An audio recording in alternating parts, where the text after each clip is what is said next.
Hello and welcome to Encounter, what are we called? Encounter Roleplay. I was going to say Encounter Night Frights, and that's not the name of this at all. Welcome to Encounter Roleplay. Welcome to Friday Night Frights. Welcome to Auden Shadows Eclipse. I'm so excited. These are some of my favorite people. I am feeling the super hype because we've already had 5 community subs and 1 additional sub tonight, which is amazing, which means we are going to get an event, and we are on our way to our retweet boon, which is going to be a +1 forward for one of the players. But before we dive into all of that stuff, I'm going to go around and say hello to all of my friends, because that's only polite. Hello, Tommy. How are you doing today? I am doing great. I am super excited to be back this week. I'm super excited to continue with this very, very lovely group of PCs we've got here. Yeah, I'm Tommy at Imperator Pengu, and I will be the Master of Ceremonies tonight. I will be running this Urban Shadows show today. I am excited. I just got done explaining to everyone our cunning plan to be a persistent campaign whilst being very inconsistent and very changing in our form and nature. Someone who is changing in form and nature, but always delightful, Jonathan Fry. Hi, friend. Oh, hi. I'm super excited to be back. I had a great time last week playing Urban Shadows. I've been looking forward to being able to play the system for a while, and I haven't before. I love Powered by the Apocalypse, and I just love all these people. So, yeah, this is a great way to start the weekend. Yes, it is, and no one better to start your weekend with than producer Trav. Hey, we got the new trailer going. Look at us go. You are muted, my friend, which is a classic move here on Encounter Roleplay. That's a classic thing. Yes, put way too much into that trailer last night with my brother yelling at each other about 2 frames here or there. How's it going? Producer Trav here. To say I am excited about this game would be putting it mildly. It's frankly most of what I've been thinking about for the last week or so. I'm playing Joe Rebane, professionally known as J. Francis Rebane. I'm going to give you a quick filmography for the folks at home so you can get familiar with his body of work. A mostly successful career in commercial production and film. Started early with college friends who are all now dead. Joe Rebane has directed multiple box office moneymakers, including My Teacher's an Alien, based on the Bruce Colville book, which was released in 1995, starring Brad Renfro, now deceased, Marisa Tomei, and Don Johnson. Nobody's Business, which I think Martin Lawrence and Damon Wayans should have made a movie together. So Joe Rebane directed it. It was released in 97, and it did okay. You know, it made money. And Mystery Men 2, of course, direct-to-video sequel starring Dane Cook, Lily Taylor, and Malcolm McDowell, and a returning Tom Waits. And then he got thrown in director jail for directing too much Coffee Man.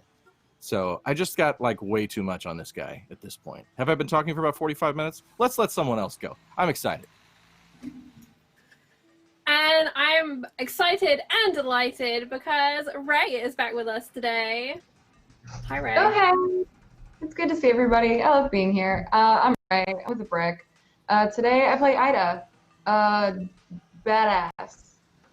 That's all you get. She's just a badass. Congratulations on your finale over on Scraska's Academy this week. It was a killer one.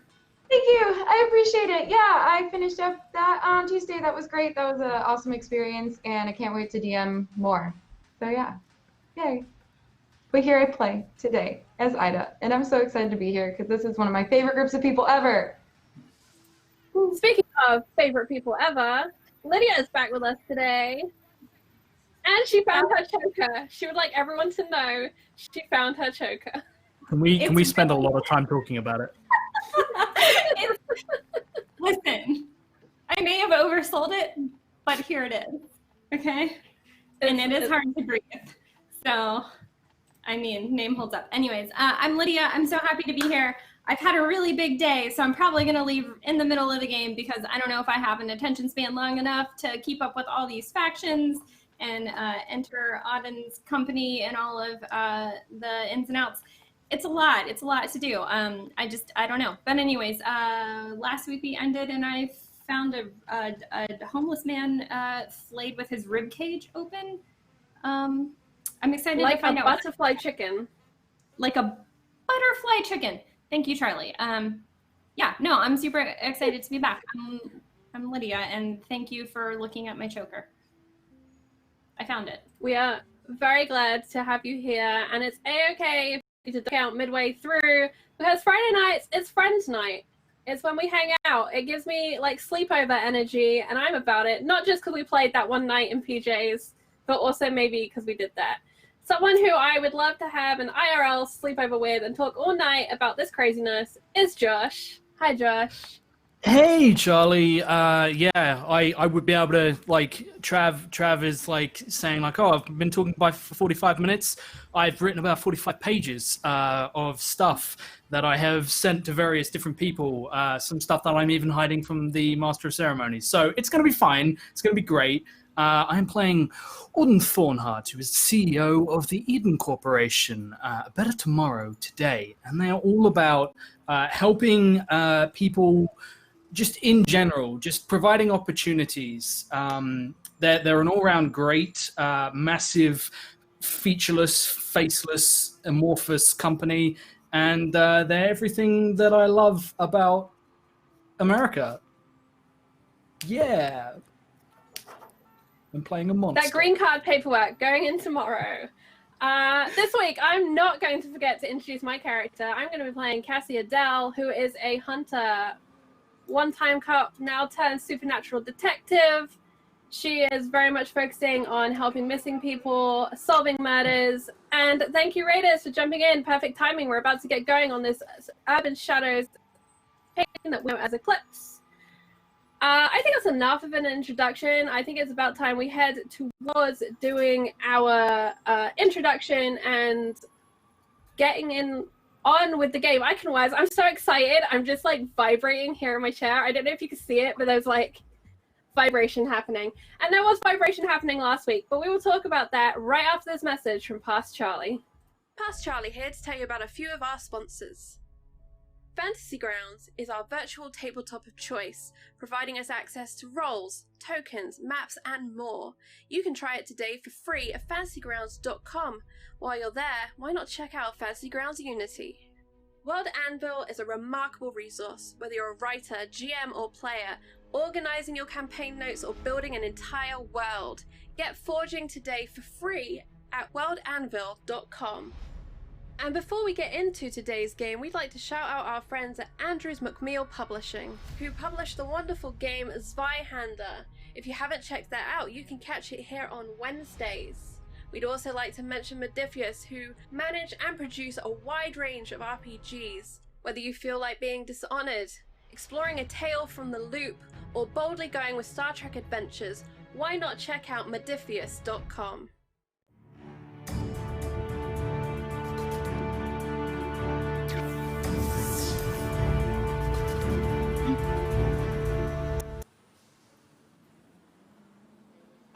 All right.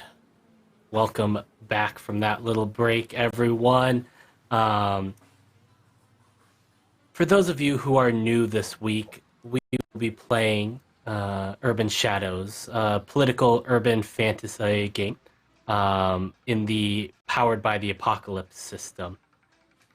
Our campaign, Eclipse, is set in a modern yet alternate Los Angeles, current day.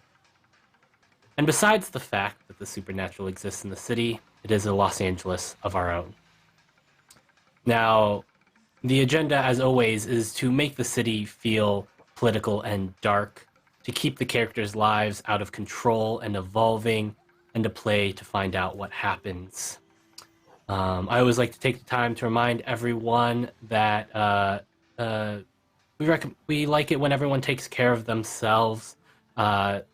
This may be an urban fantasy game. This may all take place in our heads, but the subjects and topics we may touch upon can be very, very real. If you ever find yourself in need of stepping...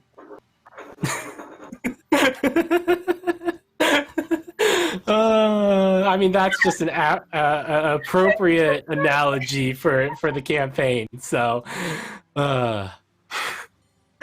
if you ever find yourself suddenly startled by a bowl dropping from a table and you need to step away from the You know, I need a stream, minute. I can't go. we completely understand, and we will be here when you get back. But yeah, other than that, let us get into today's session. Last week we got to meet all of our characters, as adorable, as quirky, as strange, and as perhaps a little evil some of them are.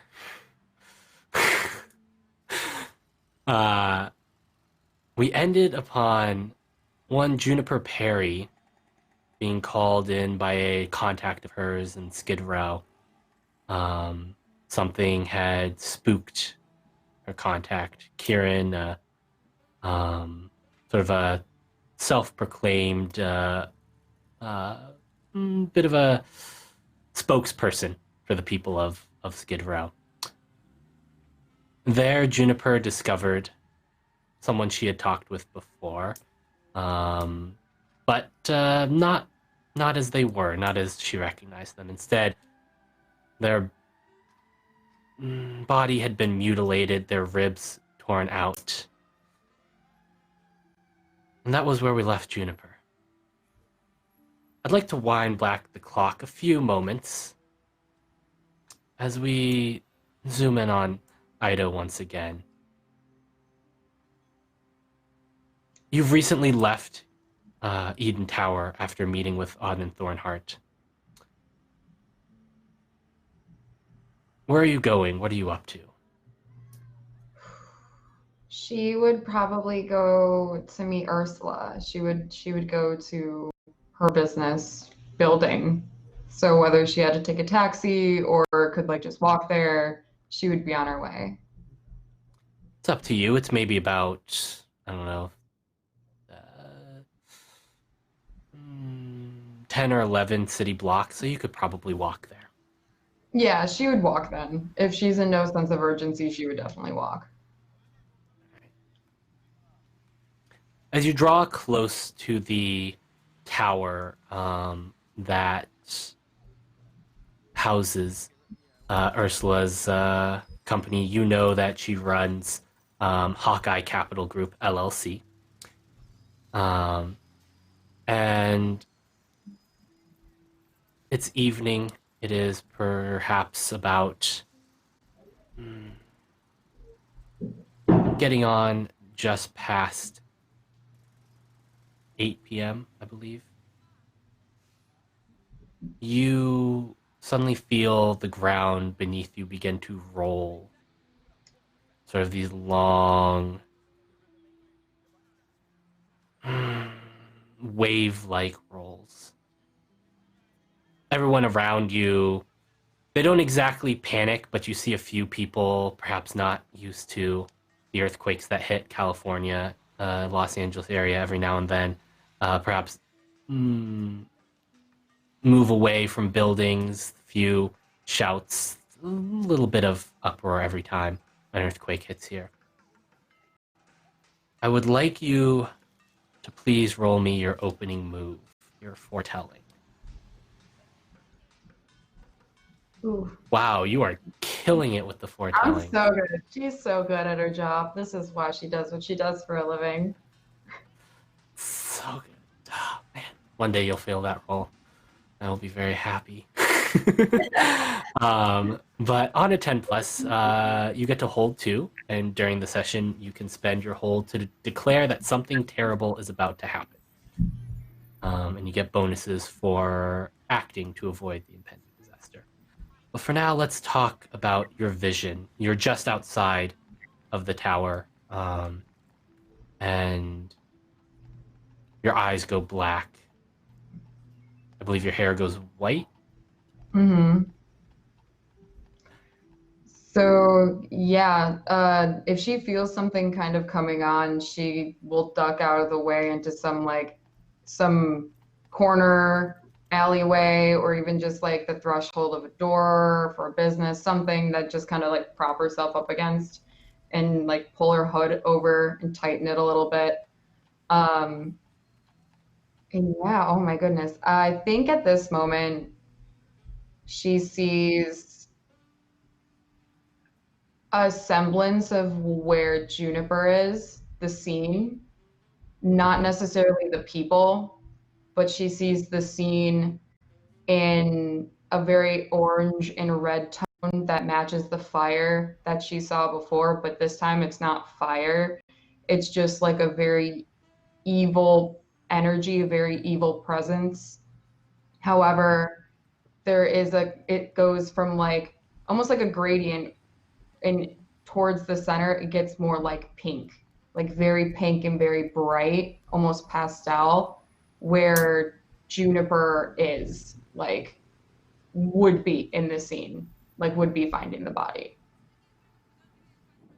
I think she gets one other ping of color that's green, but she doesn't know if that's another person or a thing, but there is something in that energy field that is very green as well, that's by Juniper.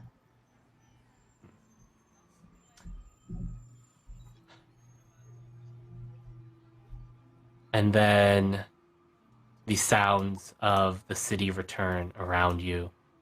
You can't really make out anything about you for a moment, as is usual, but you hear a few car alarms going off, dogs barking, and sort of the hushed tones of people going around. Did you feel that? I felt that. Did you feel that?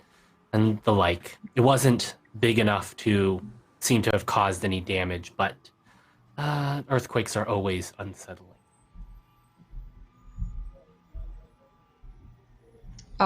She waits a second, lets herself come back to earth, to ground, and I think she just kind of like rolls off the wall where she's propped up and just continues forward like nothing ever happened, straight to Ursula's office. We peel away and we rewind a few more minutes. Cassie, you had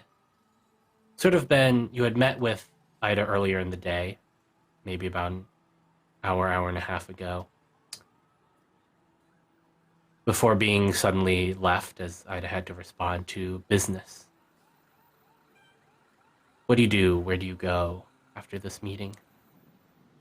Cassie went to her car and began the long drive out to the beach, planning to follow up on some information that she was to watch Joe Francis Rebane for reasons she didn't know. And I think she is currently stuck in traffic. And her car is full of leftover In-N-Out wrappers, receipts, and also a number of files, which are kind of printouts of Google stuff, newspaper clippings, random pieces of information. And I think she's got one open on the passenger seat and she's flicking through it. And it's one of the recent unsolved murders that have happened nearby. You are stuck in some pretty serious traffic. This is LA. This is, just a bit after rush hour, but traffic lasts forever in LA.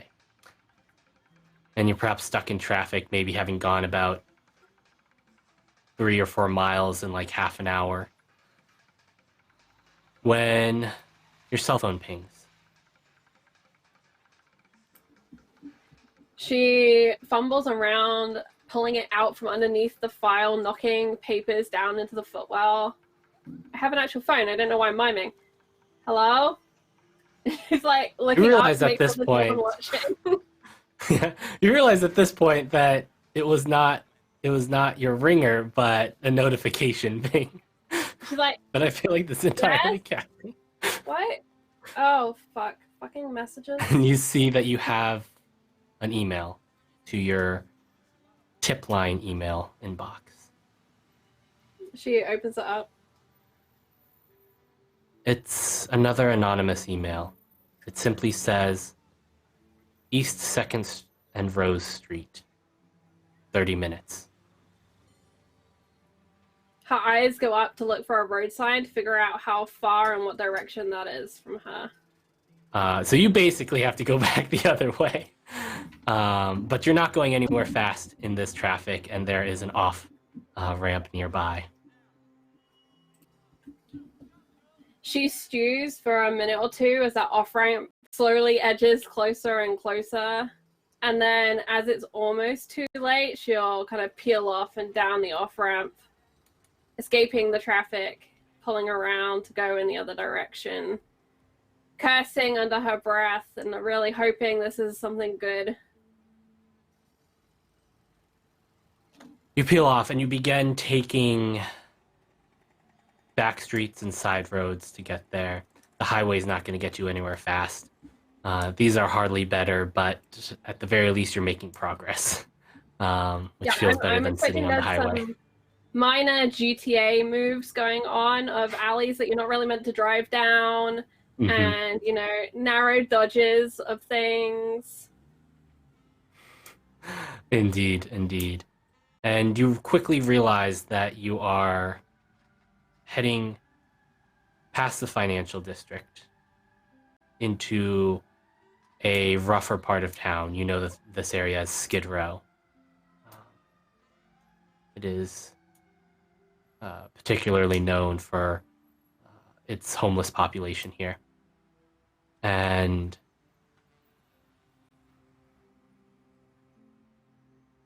as you begin nearing your destination, that is when you feel the earthquake ripple. Your car shakes. There's perhaps a bit of queasiness as the ground rolls beneath you. Car alarms begin to go off, dogs begin to bark. But it passes in a moment, and everyone in this area doesn't seem to give it any notice. Under her breath, she mutters a guess as to where it is on the Richter scale, and she'll turn on the radio to find out if she's right. Yeah, a moment later, there is, we've got, you hear a radio announcer come over, let's say, what is this, like 101.5 Star Radio or something like that, today's hits. And it's just like, we've got Travis Rhodes out on out in a chopper. What are you seeing from up there? Oh, we've got general traffic up here. Wait, hold on. Sorry, Travis. We've got. It seems like an earthquake is rippling through. Hold on. And it's gone. Everyone, we've just had an earthquake in LA. It might be a few moments. We're getting. You're all calling us. Apparently, our phone lines are literally ringing off the hook. I'm getting first news. It seems that it was located about 100 miles outside of LA, off the coast. Seems to have been about a 3.6. Nothing we can't deal with around here. And then they kind of just go on out there. Yeah, I imagine she's like, thanks, Trav, and like turns off the radio, a little bit smart that she'd kind of guessed the right number. And then adjusting seatbelt, takes a glance around the neighborhood. And if it's a kind of a safe place, relatively safe place to just like pull over, she's gonna pull over and walk the rest of the way. All right. Because she's not sure what she's walking into. Yeah, you pull over maybe a few blocks away from the intersection. This area is a little bit more well lit. There are a number of shops and restaurants nearby, and there's street parking that is relatively out in the public view. You pull over, and there are car alarms that are going off, and people quickly going to turn them off. Some people not being around to turn them off, and you begin walking down the evening street lamp lit sidewalks of LA. You make it down to the corner of 2nd and Rose, and there you see a large, fairly abandoned looking warehouse, perhaps a former industrial building, as is wont to happen in LA as it expanded and buildings were never taken down. They were reused or forgotten. This seems to be one of those buildings. You can see just down an alleyway. You can see a blue Prius nearby, a new blue Prius. You're a little curious as that person seems to want to get their car stolen. And you notice an alleyway nearby where two people seem to be standing outside of a tent. Juniper, you've just discovered this body and the earthquake has just rolled through.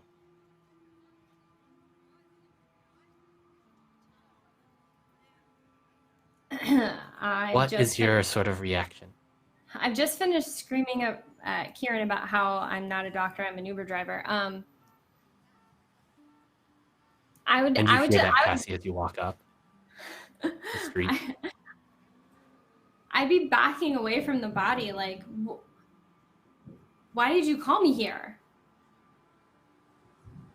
I mean, look, just like, I didn't know who else to call. I mean, look, it's like, look, you see this guy in a tent with his ribs open, and you're like, hey, let's call Juniper, the Uber driver. Like, what are you doing? Hey. What's going on here? And Cassie is coming down towards them. She's not really sure what's going on, but it doesn't look like a friendly conversation. She's heard words body, which is like a huge alarm bell going off in her head. And I think behind her back, she's got her baton just gripped just in case. She has no idea what she is looking into. So you see this, you see Juniper, and you see this other man. He's a little bit shorter. He looks to be looks to live around here. He's got just an unkempt beard, long unkempt hair, sort of two sort of long coats that both have seen better days, and sort of this ragged looking beanie. And the moment he sort of sees you with your baton out, he bolts. He starts bolting down the alleyway. She considers chasing him, but she's more interested in this woman and the word body that she was yelling about. So she kind of looks in the direction the guy is going, but her attention goes to Juniper, who definitely doesn't look as transient as the guy who ran away. You said you have a baton. Is it like a police baton? Yeah, it's like one of those telescopic ones that you flick. Oh man, yeah, I mean, like, she had her hands up the whole time, like, officer, but I can explain. You want a blue Prius? Oh, yeah, that's my car. Do you need a ride? Did you call an Uber? No, I didn't call an Uber. Are you an Uber driver? What are you doing here? What's going on? What did you say about a body? Oh shit, man. God, this is so hard to explain. Like that guy that just ran off, like I kind of know him a little bit. He called me out here. He showed me this guy in this tent. He's all murdered. Is he I your don't dealer, know. ma'am? No, I don't do that, man. Not from that guy, at least. I wouldn't. Okay. Show me this body. And I she's mean, like I'm watching this not woman gonna like. open and look again. You can open the tent. I'm gonna wait back here. Cassie is wary, wondering if she's about to get jumped, but she'll move around and she'll use the tip of that baton to kind of move the tent aside. Can she smell it? I think she's trying to smell, because usually you can smell a dead body before you get to it, depending on how recently the person's deceased, especially in LA, I imagine, because it's quite warm. Yeah. You...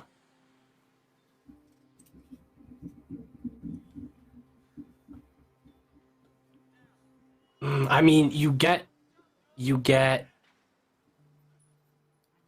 Yeah, I mean, you can smell... It's not super decayed. So you're not getting the decay smell. What you are getting is the things bodies like to do right after they die. Smell. Yeah. I'm not gonna go into any detail. You either know it or you There's don't. some nice hobo defecation smell going on. Yep. Yep. But you aren't getting like a serious decay smell.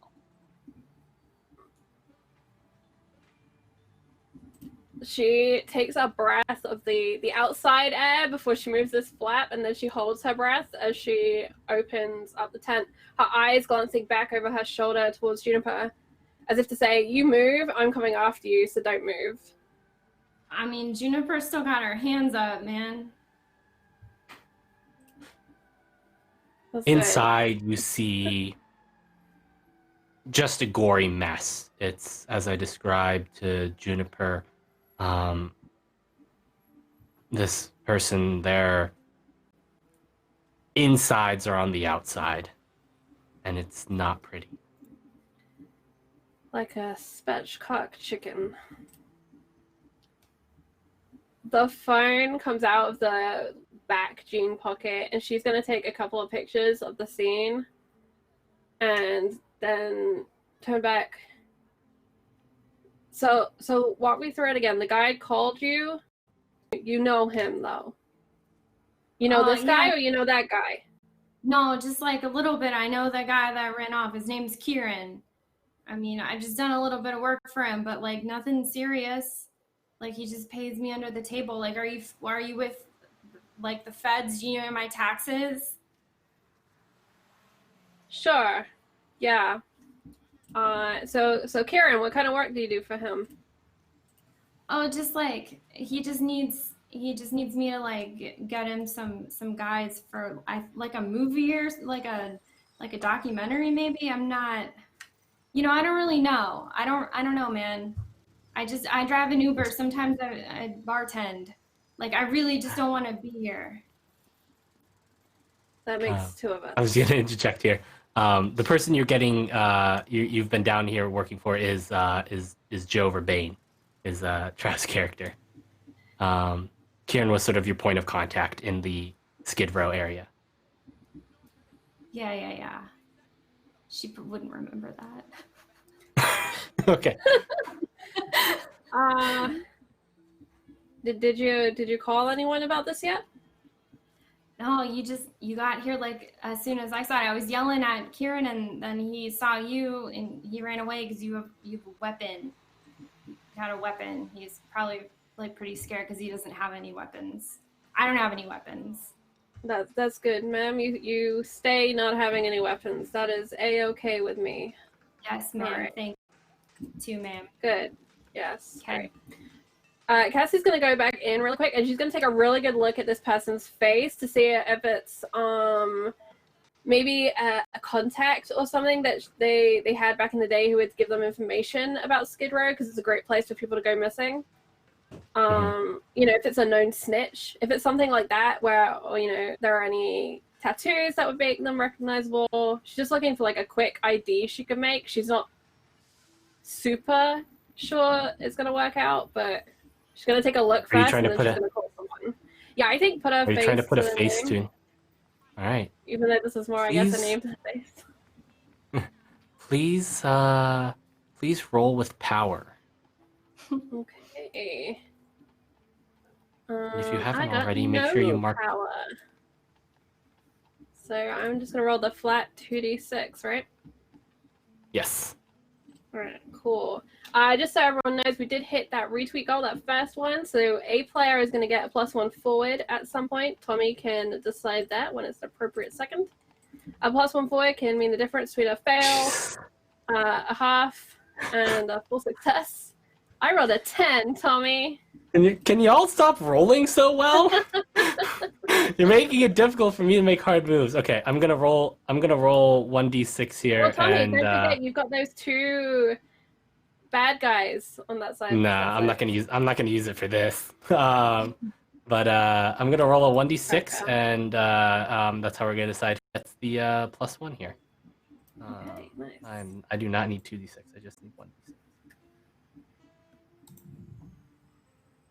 Okay, Ida, you are getting the +1 boon. So, with a 10, make sure you mark power if you haven't marked it already, for your advancement. And on a hit, you know their reputation. On a 10+, you've dealt with them before, learned something interesting or useful about them, or they owe you a debt. I think this is... They can't really owe you a debt. They're kind of dead. They're super dead. I mean, I am friends with Ida, but... You are friends with Ida, which I think is why you know who this is. This is a man by the name of Dario Stevens. The reason you know this is because he was once a well-known player in the financial district. He was at the top of his game. He was worked within the power faction, and he was considered sort of a rival to one Ursula Victor's what's her last name. And then he got caught. He got caught with some sort of like embezzlement scheme, and all sorts of. It was just downhill for him, and then he sort of just kind of disappeared off the map, almost as if he had like never existed before. But you know that he had some sort of power. He was he was at the top of his game, and yeah, he was known. And whether or not you've dealt with him, I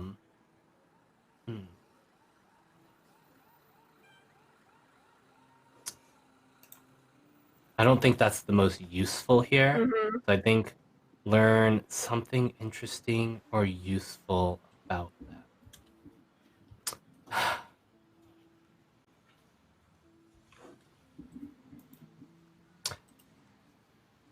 I think I'll give you this at this immediate moment as you sort of look over the thing that's most immediately interesting about them right now, as you sort of glance over the body. It seems that his liver is missing.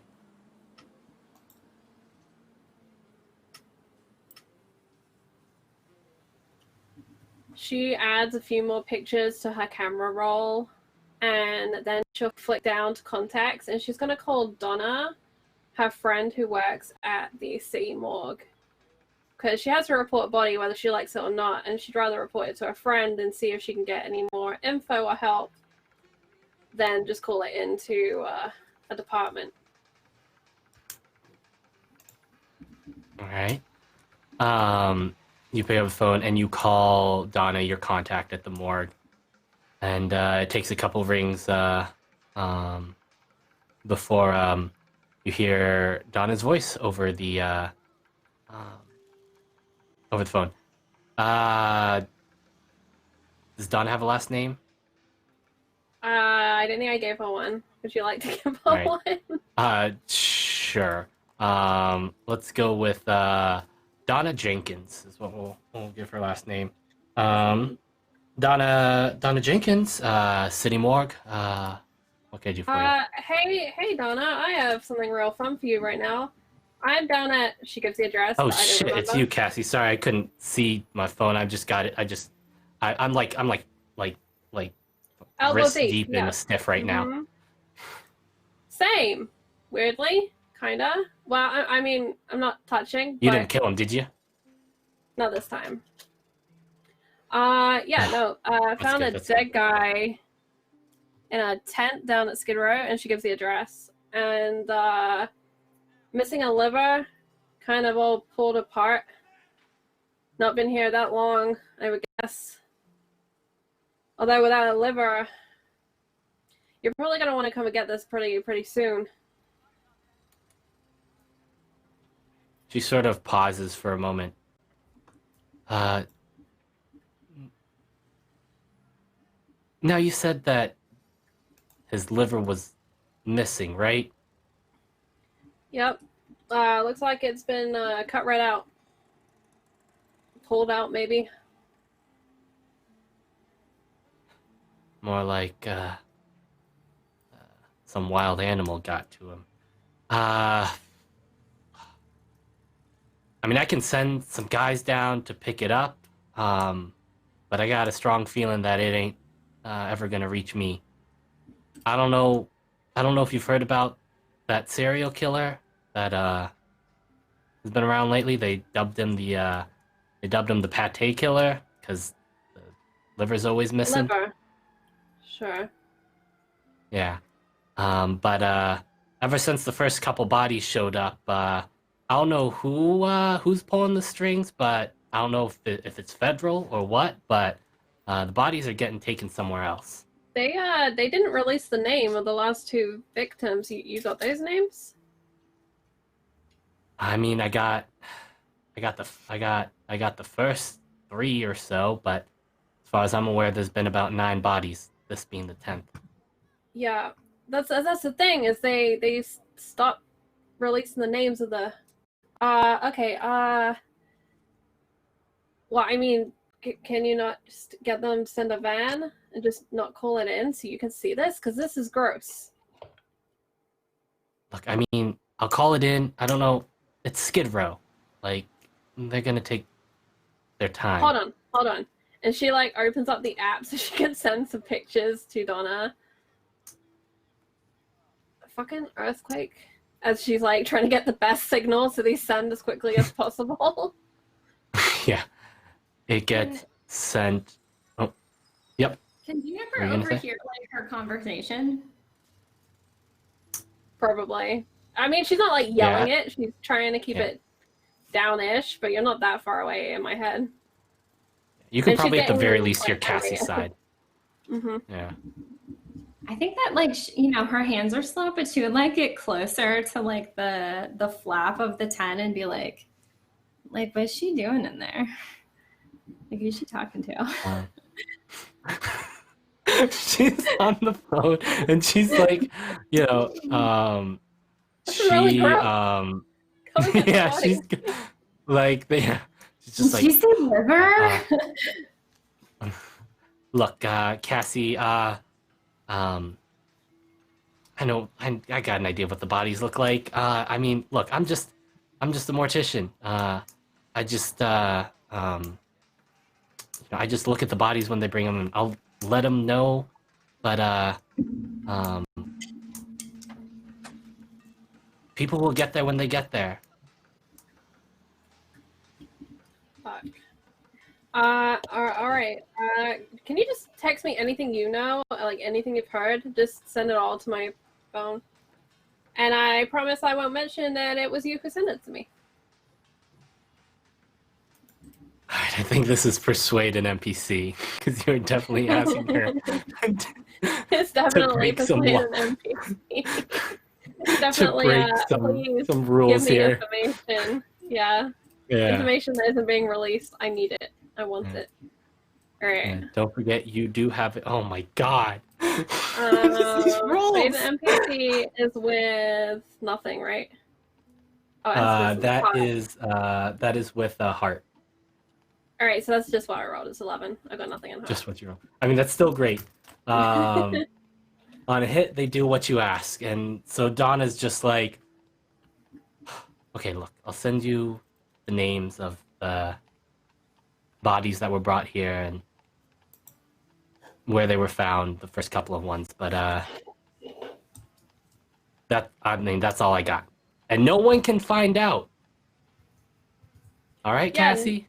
No one's gonna. I'm sticking my neck out here to help you. At this moment, she like turns around and sees that Juniper has moved all the way up. No one's gonna know. I'll talk to you later. Thank you. Don't bring me more dead bodies. You just hear that as you hang up. All right, meatloaf next time. So, ma'am, what did you see here today? And she's slowly gonna body walk towards Juniper to get Juniper to back up and away from the body. Oh, I mean, you don't have to call me ma'am. Ma'am, I'm Juniper. What's I your think last you've name? seen what I've seen. That guy, his ribs and like his, like a bunch of his blood. Like I'm Juniper, right? Ma'am? What's your last name? Oh, it's Perry. I'm Juniper Perry. My middle name's Marie, but that's not even on my driver's license. I don't really tell anyone that, but you seem like that was your next You question. wouldn't withhold information from someone, would you? No, God, no. Like I don't even really know all that much information, so I can't really withhold it if I don't know it. And your business down here is done, right? The guy left, Karen. Oh yeah, but like he was just working for another guy. I was just trying to find like actors for like this play or like this documentary or something, like a movie. Who's Karen working for? And she's gonna slowly like try and get Juniper to back up and head towards the blue Prius. She's getting Juniper away from the dead guy, away from Dario. Alright. I don't think Juniper picked up on it. It's at this moment that you hear a strange screeching sound from inside the warehouse. Oh, Like shit, man, is that a person cat? screeching? Sorry, what was that? I don't know. Did it sound like a person screeching? Or like metal screeching? Or what kind of screeching are we hearing? Or is it just, that's a really weird fucking sound? I don't know why Juniper assumed it was a cat. Yeah, I mean, like, Cats make I really think weird that, yeah, noises. I think the initial idea is that that's a cat, but I think It's weird. Juniper, this sounds somewhat familiar to you. You encountered a being like this earlier who screeched at you in a similar way, a ghost that seemed to appear on the highway while you were driving. Oh man. I don't think that's a cat, ma'am. Cassie's like, stay here. She's gonna head towards the danger sound. I don't That's want what to. do. You can't leave me here with this. Just go and get in your These free. birds, man, I can't. I gotta go with you. Go home, Jennifer. No. You know my name. I'm just gonna follow her. Yeah, Cassie's not gonna do there anything is but like yell No, at my you to middle be name saying- is Marie. there is sort of one of those sheet metal sort of rolling doors nearby, sort of on the side of this warehouse. And there is just like there's a bit of a it's not a bright glow. It's not any sort of a, as if there were bright lights inside glow, but there is just sort of this eerie glow coming from around the edge of the sliding door, and you can see that this door is padlocked and chained.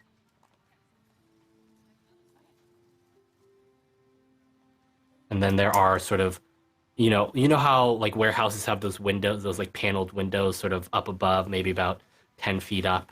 There are a number of those sort of along the top of it. Do you need like a hairpin? Do you know how to pick a lock?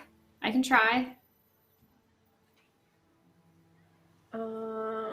Can I physically try and break the lock with the baton, or I mean, you could something smart totally to try. get into this building? I mean, what do you? I mean, are you trying to brute force it, or are you trying to do something? Are you trying to do something? I think she's in a hurry. She's just gonna brute it. She doesn't want. She thinks maybe the killer might be in there, someone shady. She wants to just get to that person as quick as possible. All right. Roll me unleash an attack. That is going to be plus blood. Roll with blood. Blood. I have +2 blood. All right, let's do this. Ooh. Wow, there it that's is. a 5. There it is. Oh boy. So, as you go to brute force the lock, as you try to slam down on it, it doesn't break under the pressure. In fact, in this sort of moment, you notice that this lock, like, you would think that an abandoned warehouse would have an old and rusty lock. This seems fairly well maintained, this lock. And as you do, a face just appears straight out of the warehouse through the door. This dark and twisted face, just like smoke, as it screeches at you.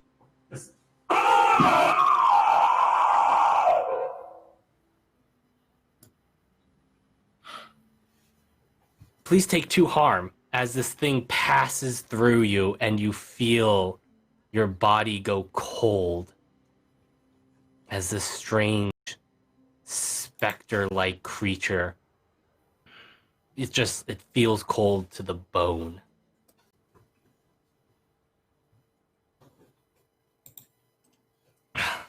That's a good Sorry. time. Those screeches are a little rough on the throat. Is it just Cassie that it went through, or like is Juniper harmed? It's just Cassie that it went through. Did And Juniper, Cassie like fall down? I mean, Cassie looks shaken for sure. Unless you would like to take a scar here.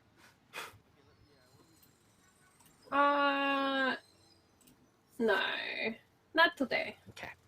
All right. So you take 2 harm. That takes you sort of Into automatically into grievous. And this is something. There's no physical wound. This is something that feels wrong. Just absolutely. Your where it has passed through feels cold, like as if you just jumped into an ice cold shower. But not during the summer where it feels good. It's like it's just your body is just shocked from that. Juniper, you see this this specter, and it's not like the one you saw earlier. The ones you normally see, they are pale. They are there's a clear sort of visage to them. They are the spirits of people who haven't moved on yet. Most of the time, they like to play pranks. They like to scare people. this is the first time you've seen some sort of spectral spirit attack someone, and it just looks wrong.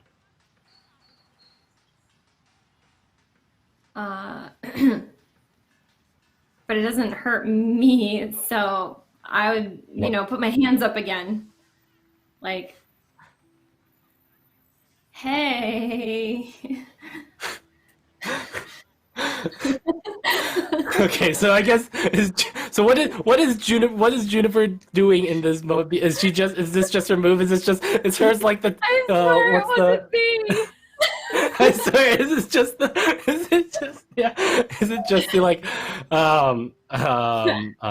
surrender? Is it just like I surrender move? Like? I didn't kill nobody. I don't know that face. He wasn't one of mine. I never drove him. Like, you okay? And the spirit at this point turns toward like swoops back and is seems to be diving towards you, Juniper, just screeching, just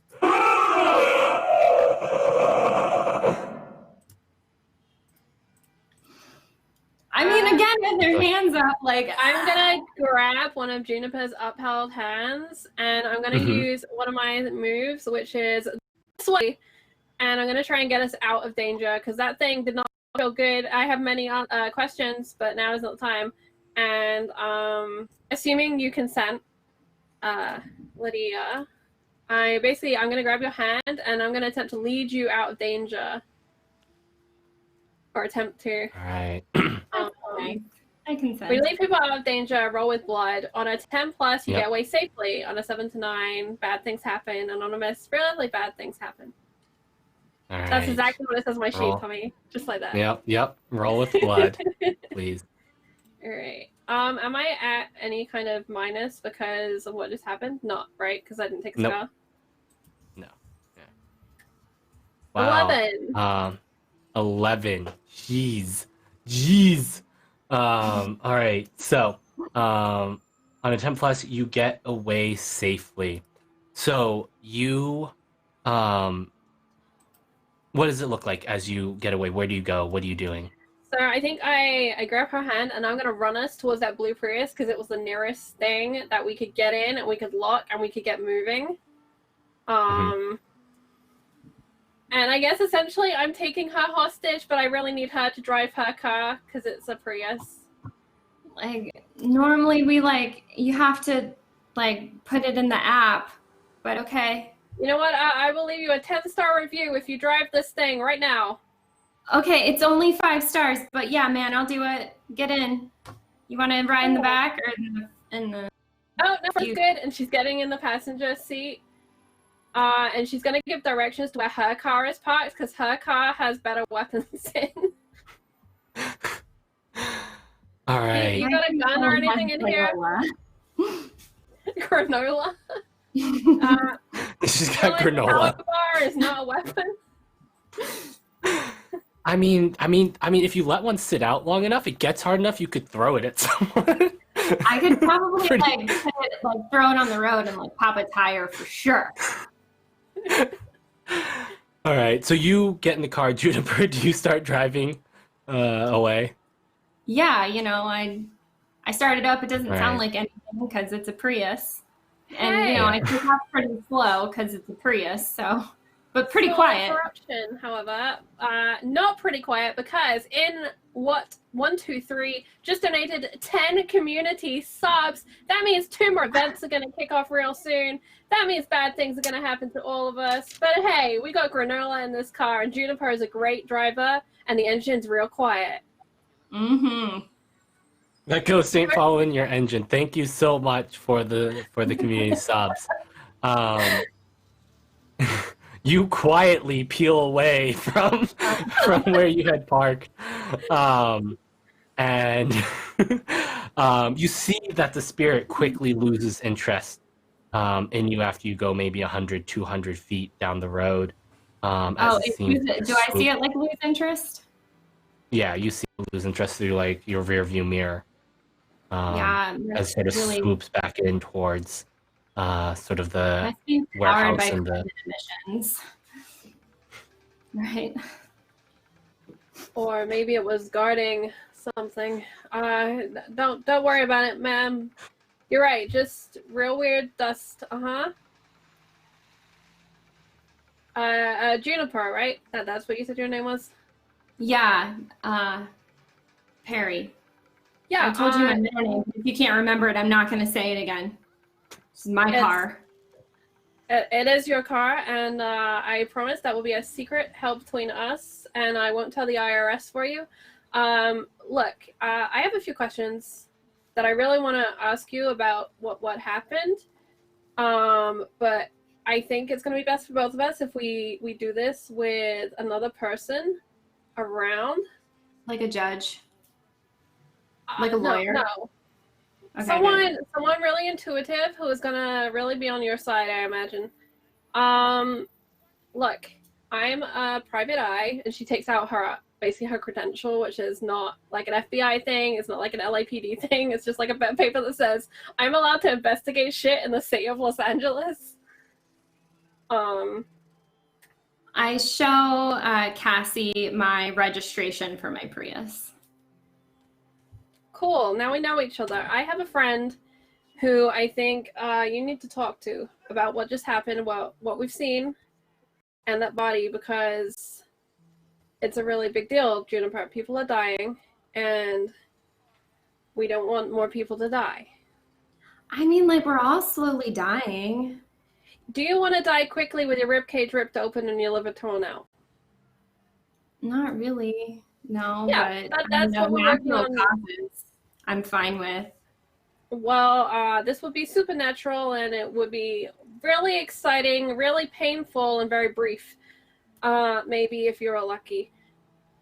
Look, I need you to just drive me up to my car, and then we're going to get in my car, or yes, we're going to get in my car, and we're going to drive to see my friend, and we're going to try and solve this and make sure you don't get in any more trouble. And she's like starring because that whole thing with whatever the fuck came out with the warehouse really shook her. She's got like a cold feeling in her bones. It's making it very hard to concentrate, to form sentences. And you know that you're going to probably, you're probably going to want to see someone about it. You know that it still hasn't gone away from that moment, and I mean, you for sure know that this isn't something a normal hospital is going to be able to take care of. Yeah, with but you're like probably going to want to hands, see someone. She's like, hardly you're not texting Ida, like, where the fuck are you? That's the whole message. Like, ma'am, Yeah, when we and, get to like- your car, do you want me to drive it still, or are you gonna drive it? Because I'm not credentialed to drive your car. I'm not insured. No, it's fine. I'll drive. It'll be fine. We'll make sure that yours is okay. It's a little, this is a better street than where you left yours. Yes. And her eyes are watching, like, everything we pass in this blue Prius. She's making mental notes to try and just look for hints about what the fuck just happened, but not really. It's more just an old, like, scan the scene thing where you take in road signs, you count the number of people, cars, stuff like that. All right.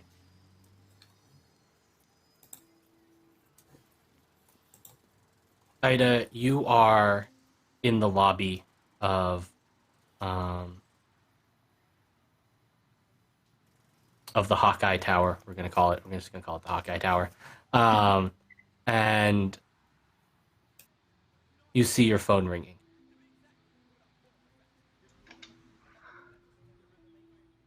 Is it? It's a text, right? Oh, it's a text. Sorry, it's a text. Yeah, you It's see your okay, notification go off. So yeah, I'll pull out my phone. I'll check it. It says, "Where are you?" Ida texts back, Hawkeye, and just press sends. And then after it, she'll send another one immediately that says, "Call you in 10." And then send. Cassie replies, shaking fingers, on my way to you. I need to see you. It's important. Ida definitely throws a K at her and just says K, son. And Cassie, you would know that Hawkeye Tower is nearby. It's the financial district, which is just a couple blocks over from Skid Row. It's really quite the juxtaposition of sort of the wealth disparity in Los Angeles, where you go from the gleaming skyscrapers of the financial district to the sort of rundown tent city of Skid Row. Ida, what are you doing before you meet up with Cassie? So Ida's basically just gonna check in with Ursula, let her know that the meeting with Auden went fine, everything is okay. He pulled his normal shenanigans. But she will let Ursula know about the 2 visions that she had. And kind of just say, hey, I know I kind of have an understanding of what this means. I'm not too worried about it, but just so that you're aware of what I'm seeing too. For the audience, I believe we've established that Ursula Victor is Meryl Streep from Devil Wears Prada. So for the audience, that is exactly what she looks like. You are let into her office. She's up on the we'll say the 45th floor. This tower is not nearly as big as Eden Tower. And she's just got a nice sort of real minimalist, sort of like modern minimalist looking office. And where the desk is real minimal, the shelves are minimal. She's obviously got everything very well organized here. And she sort of listens to you. She says,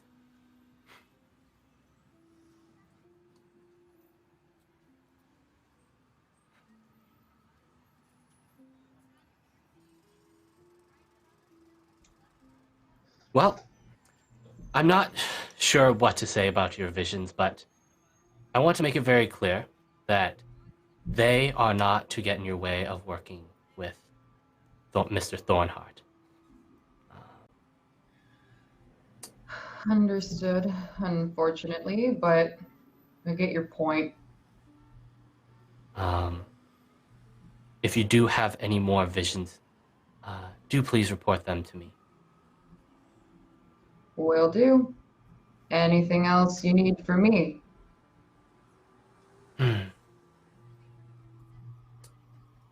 If you see anything strange, let me know. More strange than our normal deer. That's what I was looking for, but yes, of course, I will let you know.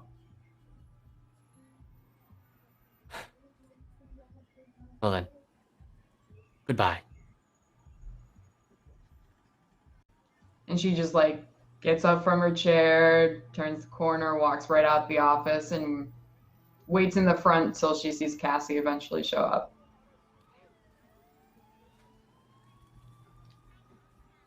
Cassie arrives maybe about 10 minutes later in a blue Prius. Driven in blue Prius. It's got a little Uber sticker in the corner. Arrives outside of Hawkeye Tower. New whip, Cassie?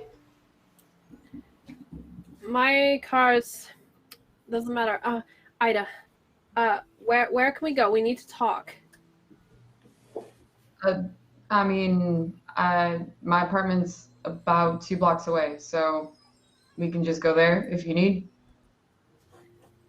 Ida, this is Juniper. Juniper, this is Ida. What? Yeah, Juniper. It's been quite some time, but oddly enough, I know her. Know each other? It's a long story. Hey, we can decompress at my apartments. We'll just go. Juniper, would you like to obviously come with? Yeah, you want to ride? I won't make you. You don't have to put in the app. This one's on me. Cool. Sure. Works for me. Let's go.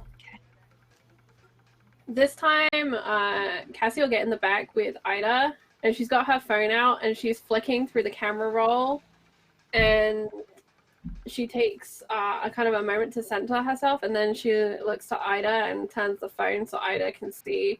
She's kind of going with like the least gruesome one, but they're all pretty awful. I think, yeah, as soon as you like show her anything, I think Ida just like takes your phone and just starts like scrolling through the pictures and trying to like piece this together. And you see like it's like the picture, the gif of the woman with all the math equations. Like you see her brain going in like a ton of different directions. She's kind of like fixated as she flicks through these pictures back and forth and back and forth, and then looks at Juniper and looks at you and then flicks them back and forth. And she's just got this look of like knowing, but this like blank look of knowing, and just hands you back the phone and like just nods, like, and under her breath says, we'll talk about it. Mm-hmm. And something else as well. No. Cassie, I just saw what have you gotten into in like the amount of just a few hours. Hey, this is what happens when you leave me unsupervised, I guess. Apparently. Anyways, what'd you find? There was something near the body, a force, something really weird carbon emissions. She's trying to gauge how much Juniper is listening, if she's like a classic Uber driver who listens to every single thing you say, or a cool, chill one who is busy paying attention to what they're doing and doesn't give a shit. Juniper is listening, but trying to pretend that she's not too, but she's listening knowing that she's gonna probably not remember this tomorrow. Like she's trying really hard, like to be like, oh, you should write that down. They're watching.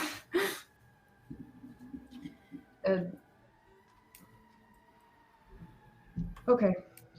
I also have things to tell you, so yes, this is fitting and makes more sense in my brain now. But yes, we'll talk. And Cassie's attention goes to out of the window behind them. Just that weird creeping feeling of, you know, expecting to be followed or expecting to see something horrible. The dread that just won't go away. I'm going to actually, so yeah, like as Cassie kind of like turns to look away, I'm gonna like kind of put my hand on her arm real quick and say, hey, can you see the pictures one more time? Yeah. She unlocks her phone, hands it over. This time, as she goes through the pictures, I would like to try psychometry and see if I can pick up any extra things from these photos as I scroll through them. I don't know if it'll work because they're pictures on a phone and I'm not doing it on the phone, I'm doing it on the pictures, but I'm gonna try. Yeah, I'll let you try. We'll see what happens. Okay, cool. So I roll with spirit, which I have a +1 in spirit. Oh no, it logged me out, so I'm just gonna roll real dice for this one. Okay, that's a 6 + 1 is 7.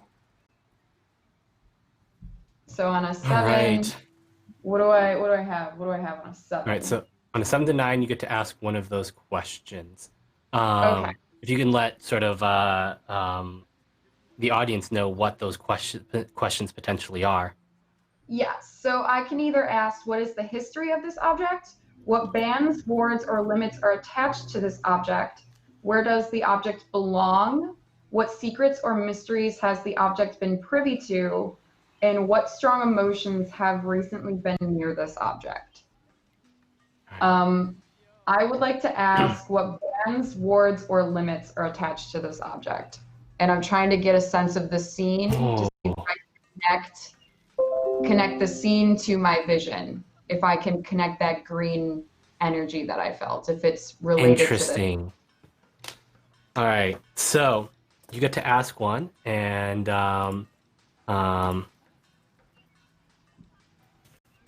so what band words?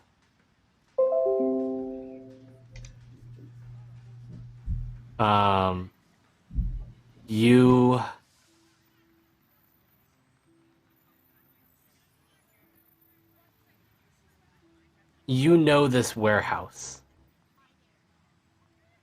You know who owns this warehouse. You work for the person who owns this warehouse. And the reason you know who owns this warehouse, the reason you know why they own this warehouse is it sits on top of a ley line, a place of power. It is where the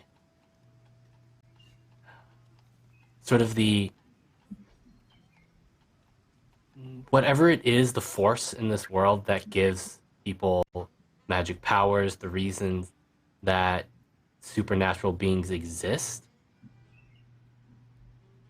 This is one of those places where the veil between sort of the mortal world and that force is thin. And you know that all of the factions, these are very, very contested places. These are places that, as leaders of factions, you want to hold on to. Okay.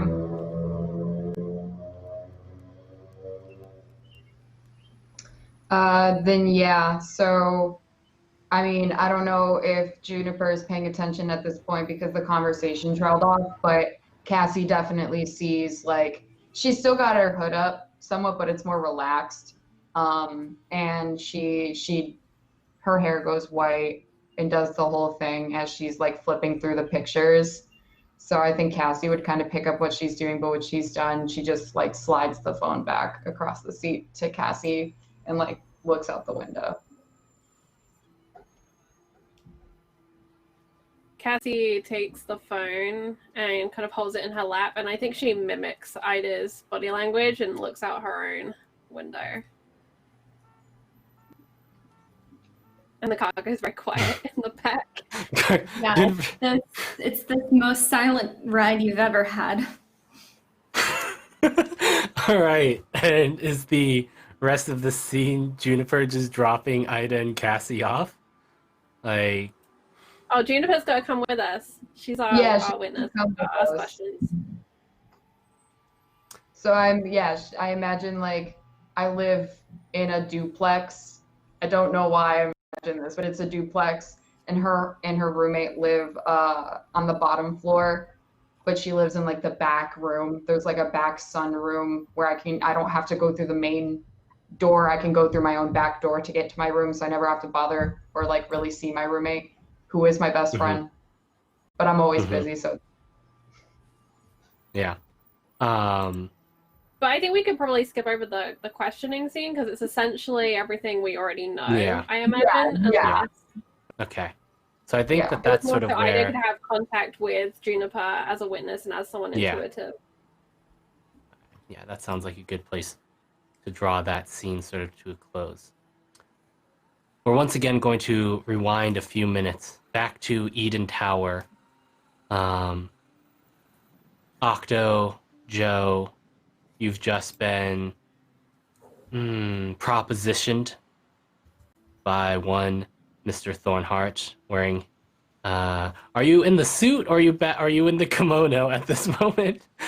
No, he's currently wearing. No, the kimono was simply to annoy Ida. He is wearing very, very LA. He's wearing like a nice shirt tucked in, suit pants, but no jacket, and he looks comfortable. You know, he's home alone. So sleeves rolled up a little bit, few bits of tasteful jewelry, a watch, and a fancy belt. But other than that, nothing too much. He's just surveying the other two at this point. And this is when the elevator doors ding, and I believe an associate of yours, Mr. Thornhart, has been called up. Yes, there's an individual known as William Hansen, who is he's a star maker. He is a talent agent, and we have a long-standing working relationship. And as Octo just told me that he doesn't have an agent, it's about time that situation was rectified. All right. As the elevator doors ding, they open, and you see William Hansen begin to walk in. That is when you all feel the rolling of the earth, and you're high. You are very high up in this tower, which means you feel it more than anyone on the ground. The motions are much more dramatic up here. And enough so that even like, I imagine most of your collection is very secure. But let's say maybe like a helmet falls off from one of your like suits of armor that you've collected here. Like one of your, from like a movie from long ago. Yeah, it's a Renaissance era, very Italian conquistador kind of style, with like the plume that comes out the top, and it kind of like rattles around the little mannequin head, and then just like the weight of it tips back, and it just clatters to the ground, kind of like severing the silence that was in the room previously.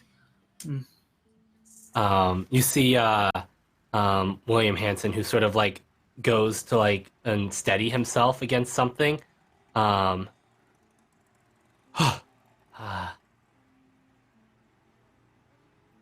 bit of a roller, that one.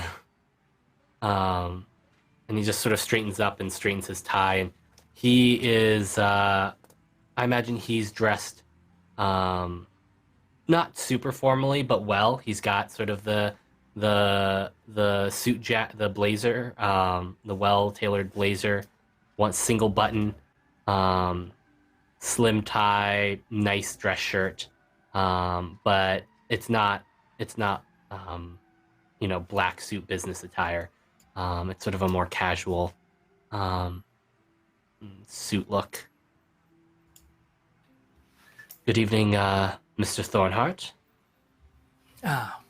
William. So glad you could join us. No need to be alarmed. Simply moving and shaking. It's the business, after all. Allow me to introduce you to some rather fascinating folks. This is Octavius Mann, and this is the esteemed novelist and writer, J. Francis Rebane. Sort of looks over and looks at you, Joe, and says, "It's a pleasure to make your acquaintance." And he holds his hand out. Oh, hey, how's it going? Yeah, Jordan, pleased to meet you. Nice. What was your name? Mason? Something? You can call me William. William, pleased to meet you, William. I'm halfway through this. You'll have to excuse me. It's just a second. Of course. He moves Jay. over to Oct. Go ahead. No, go ahead. Oh yeah. He moves over to Octo and Mr. Mann. Pleasure to meet you. Holds out his hand. Octo's like during the earthquake, he's kind of like done that thing where he steps one direction and then steps the other direction and like puts his hand out on a table and then like props himself up so he looks like he meant to do that. Then he's holding that this entire time, just kind of watching the guy come in and introduce himself. And once he shakes hands with Joe, Octo pulls back. He's got like this zip up, like slightly oversized because he's a pretty thin guy, zip up hoodie on, and he pulls it back. He's got like jeans that aren't muddy, but they've got like designer holes in them, right? Like purposeful holes in them. He like pulls his hood back and he like ruffles his long blonde hair. He sticks out his hand. He says, "Hey, it's nice to meet you. I'm Octo." Octo. Has anyone ever told you that you look like a little bit more rugged Bradley Cooper? Who's Bradley Cooper? Is that a good thing? You are very funny. I suspect working with you is going to be very interesting. So are these the two, then, Mr. Thornheart? Well, Octo is the talent of the screen. I like the idea. He's got certain raw potential to him. Could be a make or break moment. I'm sure you two will be fast friends. And he pulls out his phone from his pocket for a moment, checks local news feeds. Well, it looks like the worst has passed. I'll leave you two to get acquainted. And William, why don't you explain just what exactly it is you can offer Octo? I need to have a little word with Mr. Urbane. Of course. And let's focus in on Auden and Joe for this moment. Man. What are they calling this? Burning something? Burning Eyes. Oh my God. Lost are we, and are only so far punished that without hope we live on in desire. That's dog shit. I don't mean to be rude. I just met you. But this is a horrifying perversion of the greatest piece of esoteric fiction written in the 20th century. There's no setup. They've removed entirely the depth and insecurity of the main character, a person so aware of their squandered opportunities and so resentful of themselves that they perish unknowingly under the weight of it, and is then thrust into an afterlife that specifically judges you based on it. Do you understand? It blows through the first two circles. At the end of the second circle, he becomes so overcome by pity and anguish that he says, "I fainted as if I had met my death, and then I fell as a dead body falls." Do you understand? He dies twice. And then they go through and see every manner of suffering possible, only to encounter Lucifer himself, incarnate, encased in ice, trapped, suffering forever, useless, inert, harmless, in fact, that the devil is not the threat, that it is thyself. And he and Virgil begin to descend it. And when they reach its midsection, they go through the middle of the planet and are reborn on the other side 12 hours earlier. And the shocking truth of what happens to us after our death is revealed. You're going to turn this into a piece of binge TV, crackerjack piece of garbage where they have a sword fight with Cerberus for the love of God. I don't mean to be rude. Look, I just met you. This is just a passion project of mine for a long time. I appreciate you showing it to me. I have to be honest, you know. You got a lighter?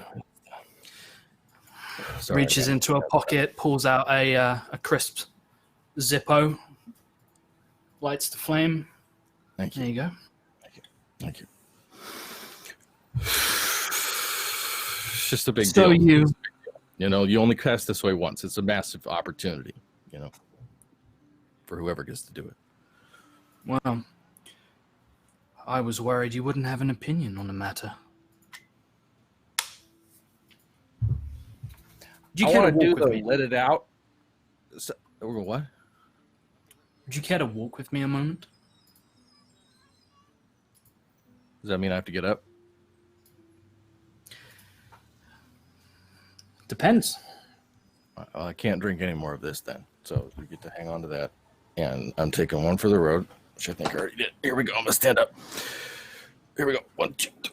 Oh, I got a back thing right now. Maybe got some Aleve or some naproxen or something. I don't know, but I got a back thing right now. Okay, where are we going? Auden walks through to what would probably once have been a downstairs bedroom, and quite a sizable one, and is now converted into a 10-person private home cinema. However, instead of having a fancy LED film projector set up, there is an actual film projector set up on a tripod against towards a projector screen, and he offers you to come in and take your pick of some very comfortable looking seats, and he goes and walks up to the front. Oh, hey, nice. We got the whole room to ourselves. You buy it out? Just kidding. That's right here. All right, hey, woo! All right. Is that what you anticipate? A round of applause after reading that script? I was applauding for you. You got up to the front. You're supposed to applaud whoever walks to the front of the theater. That was for you. Well, I appreciate that, but in answer to your previous quip, no, I didn't buy out the theater, but I am looking at buying something else. I have read this book cover to cover several times. It's something of an inspiration of mine. Well, let's just say I think it's very Hollywood and tired, the trope of the devil being a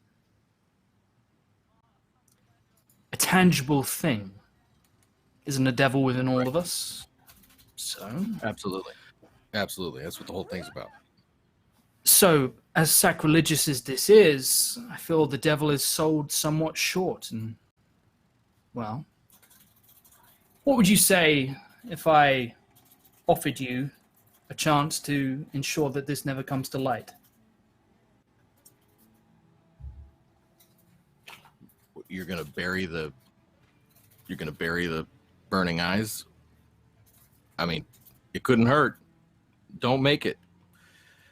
Look, you get to make this thing. You gotta go. It's everything. It's Ben-Hur in hell. Do you understand? It's 1,000 miles tall. Joe? You know? May I call you Joe? Yeah. Right. Fine. Sure. I have no Call me interest in Peaches. You want me to let me work on this movie? Sorry, what? I have no interest in making burning eyes. I was approached as a potential investor. I don't make such faulty investments. What I do see is an opportunity, though. I happen to, have passion like you. Don't know if you noticed, but I'm something of a cinephile myself, and I wonder if perhaps the best person to make the movie would be the most passionate. And I'm talking movie, not Netflix special. Film. There you go. Uh-huh. Go on. What would you say to someone who was interested in buying out the contract to the movie? Well, buying it out. Who's it with now? No one's interested in making a movie. This is going to be dragged out into what you've seen, a mini-series that is, well, they've compromised quite a bit. But what if someone else were to beat them to the punch, start filming before they did, and release a movie that completely overshadows, almost eclipses the miniseries?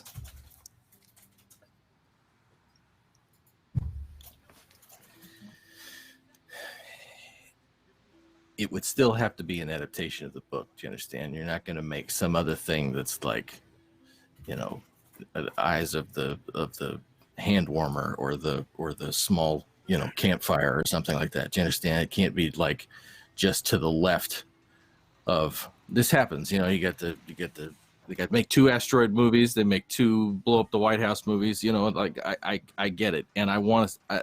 My heart is to make this movie before I die. Do you understand? I would So do anything. you want to be Armageddon and not Deep Impact? That's what you're telling me. Yeah, but it's going to make a lot more sense than that. Figuratively. Well, it better. It's complicated. Because I put a lot of faith in your script. Yeah, I don't have it on me, but I have it. I can run it up here. I got to go home and, still working on it. We're on the 7th draft right now, but I think I've got it where I want it. We could get going if the money's there and the rights are clear. It's my understanding. Fans know that the rights have been tied up for a long time. I know Dolores Fuller over at Paragon. They were talking about maybe. She was cute with me. She said maybe they knew something about it, maybe not, because I brought it up multiple times. I've asked my agent. She doesn't know. So it's weird. It's smoke. I've been chasing it for years and years. You telling me you know something about it, you got it, and you got the in on this script that also adapts it. It's not in the public domain, and as far as we know, this guy's dead. If he is alive, he's 150 years old by the math I've done. And well, so it's not, I can't go have lunch with this guy. You understand what I'm saying? We'd just be doing it. So if you've got the money, brother, I am your man. I can do you one better than money. And he pulls up his phone, opens up the cropped email, and shows you the contracts to the movie rights. How's that?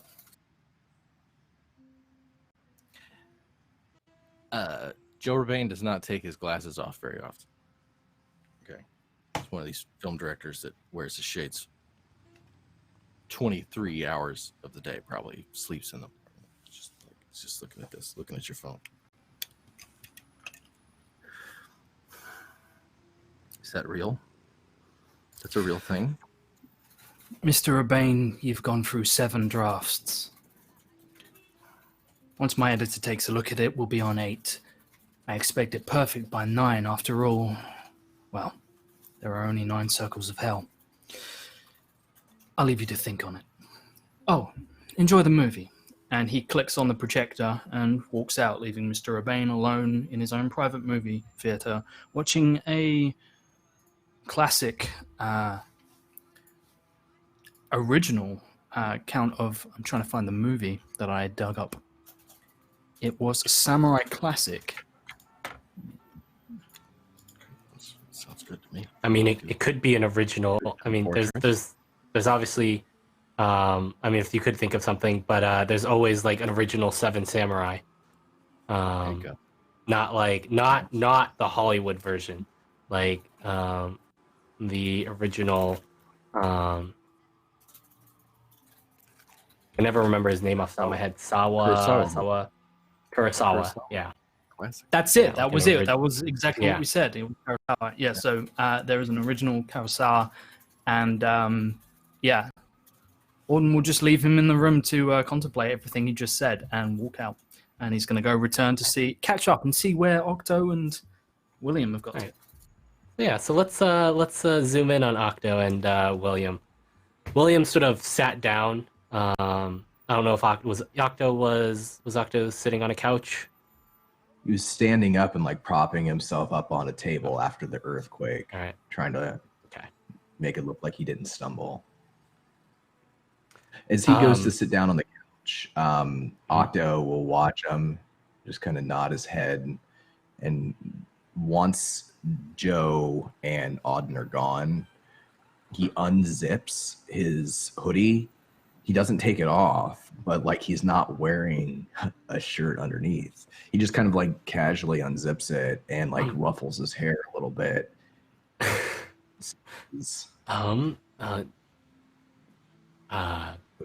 Okay. This is one of the more interesting pitches I've been made. Mr. Man, you don't have to worry about impressing me. You have the backing of Mr. Thornhart, and if Mr. Thornhart vouches for you, then I have no doubts that you will be a worthy client to take on. Yeah, man, but like, thing is I wake up every day, right? Like, I get up before 6 a.m. I go down to the waves. I work hard. I want you to know, you and me, we work together. You're gonna get everything. I'm gonna give you everything. I'm ready. I'm hungry. And he like just kind of like walks and kind of like shifts so that his hoodie flaps open a little bit to expose his midriff. And this is Octo letting it out. I want to let it out. The power within him. What exactly are you trying to do here? Is the question. What is your goal? His goal. So he doesn't even really know what's going on, right? Like there's a talent agent. He thought he was here to like back up Joe to talk about a movie script or something. He had no idea really. But he doesn't get a lot of opportunities like this. So he's got in his pocket, he's got something prepared. Like he's ready. Like if this turns into an audition, like he's ready to audition. If this guy has an offer to make, like he doesn't want to be the extra, right? He doesn't want to give his friend the lead role, right? He wants everything. So he's putting his best foot forward as much as he can. Okay, so this sounds more like you're trying to charm him more than like letting it out is more like when you let like your general supernatural powers out. Yeah, no, that's this sounds more like persuade. Yeah, this sounds more like a persuade an NPC. Okay. Which is gonna be roll with heart. I'm gonna give you. I will give you a straight up +1 on this anyway because Auden's involved in this.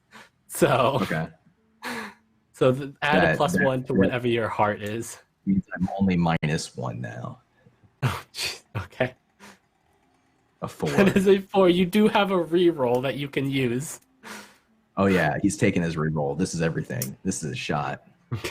Okay. Just for chat, when you donate crits for this game, they are in fact rerolls. That's how we're rocking those crits. Oh jeez, it's even worse. Okay. I'm hungry. I'm ready. I'll do anything.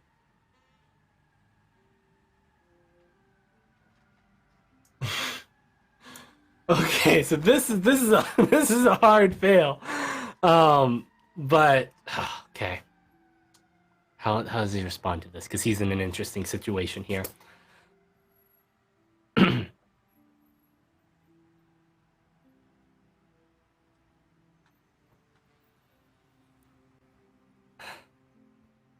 Mr. Man, I'm not entirely sure what you're trying to do here, but I am a professional.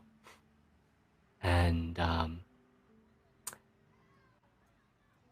do you have a show reel, anything that perhaps I could get an idea of what your capabilities are?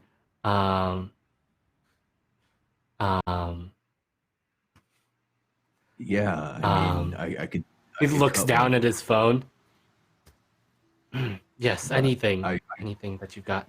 I could cut one for you real quick. Like I've done Wave Rider, I've done a couple of gym commercials. I've been working on this classic monologue. You know, just getting this monologue ready, just in case. You know, you never know, right? That's the thing. Why don't you give me that? Why don't you give me your classic monologue? How about we start with that? How about we start there? You want me to? Yeah, of course. Here's the thing. Okay, so this monologue, right? I have too much respect for you and like your profession to call line. So I'm not gonna call line. I have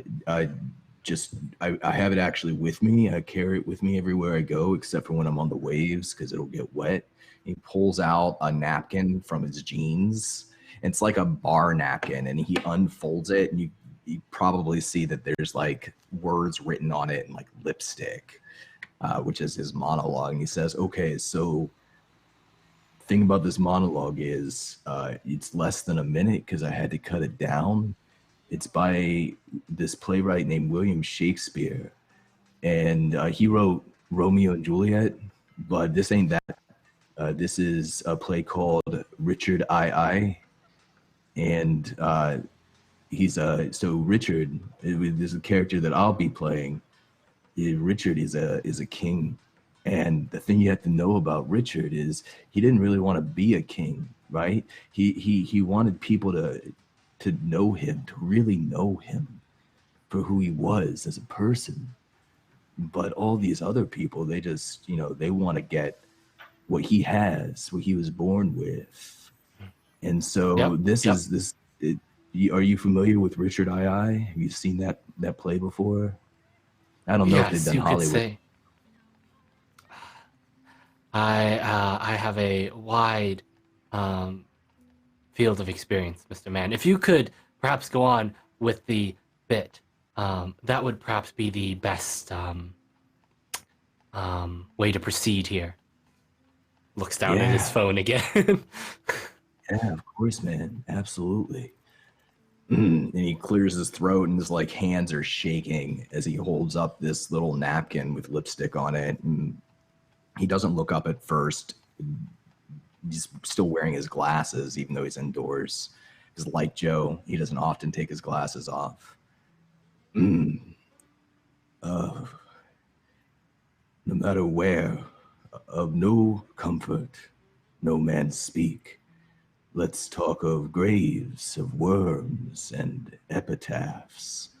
For God's sake, let us sit upon the ground and tell sad stories of the death of kings. How some have been deposed, some slain in war, some haunted by the ghosts they have deposed, all of them murdered. So cover your heads and mock not flesh and blood with solemn reverence.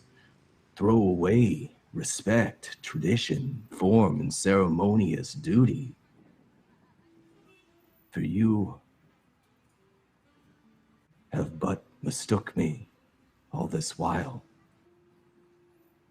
I live with bread like you. Feel want, taste grief. Need friends. How can you say to me, I am a king? He folds up his napkin, stuffs it back in his pocket, and rubs his hands together. You can see William sort of got one leg crossed, sort of up on his knee, and he's just kind of just like this, and it takes him a moment.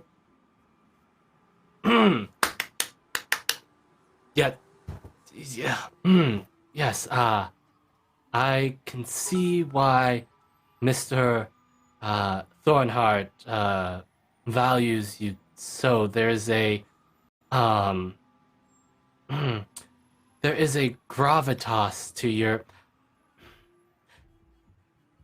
Have you ever heard of Nicolas Cage? Heard of him?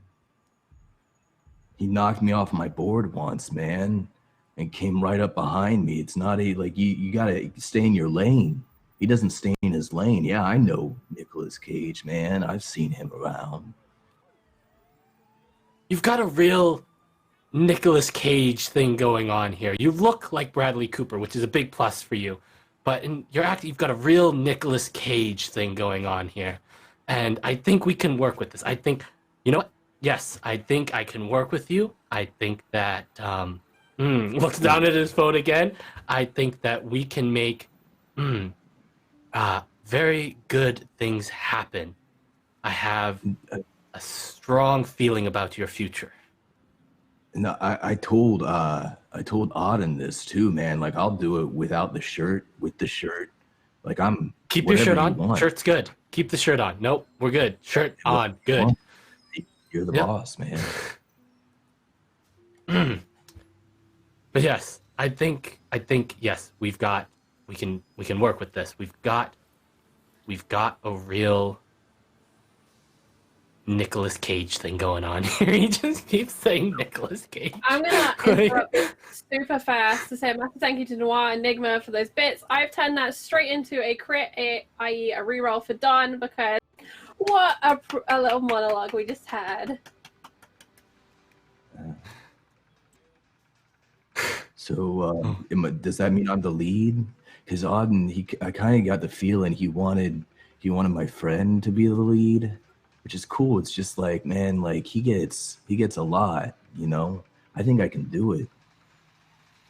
Look, you leave dealing with Auden to me. We'll talk about this. I'm not even 100% sure what we're casting for yet, to be honest. But I believe that Mr. Thornhart has taken care of everything. I will talk with him. I will have a contract sent to you. Do you have a business card? Perhaps a mailbox? Yeah, man. I live, and he starts to describe where he lives. Like he doesn't even know the address. He just knows like how to get there. He explains. No, I'm going to where trust he that lives. Mr. Thornhart. Okay. I'm going to trust that Mr. Thornhart knows how to get in touch with you. I've got a Yahoo account.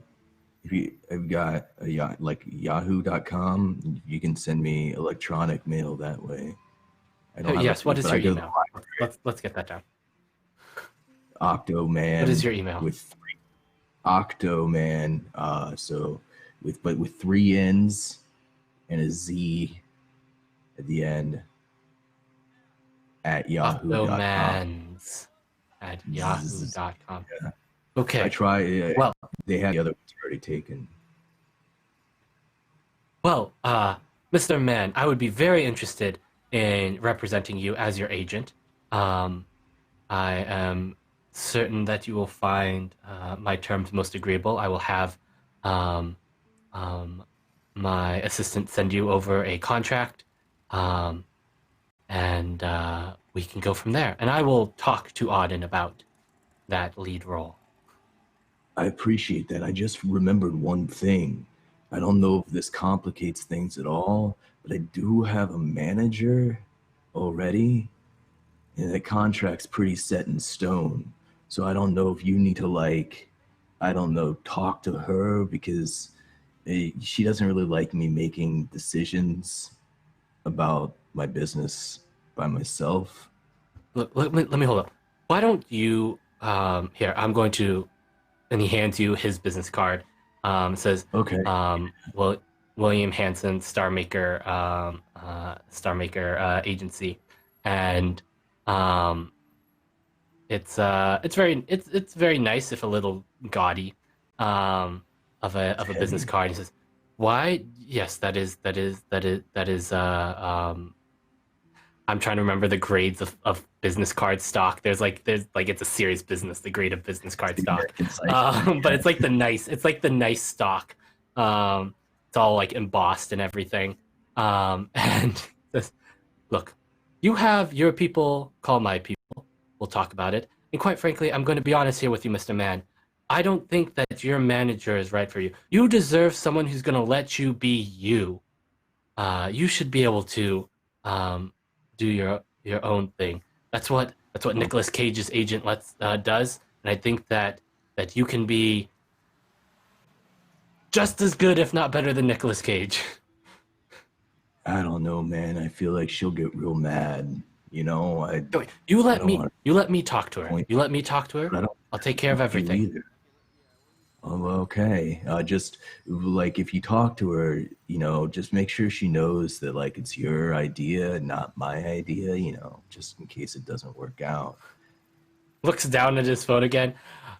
Yes, of course. I will take care of everything, Mr. Mann. Don't you worry. You're a very Bradley Cooper looking head. Have we ever met before, man? Like, you know, did you ever, maybe you saw one of my other auditions or something? Because I'm just trying to put a face to your name. Are you legitimately trying to do this right now? Okay. I mean, roll with mortality. Mortality. Uh-oh. What's Uh-huh. that? It's probably... Okay, it's not good.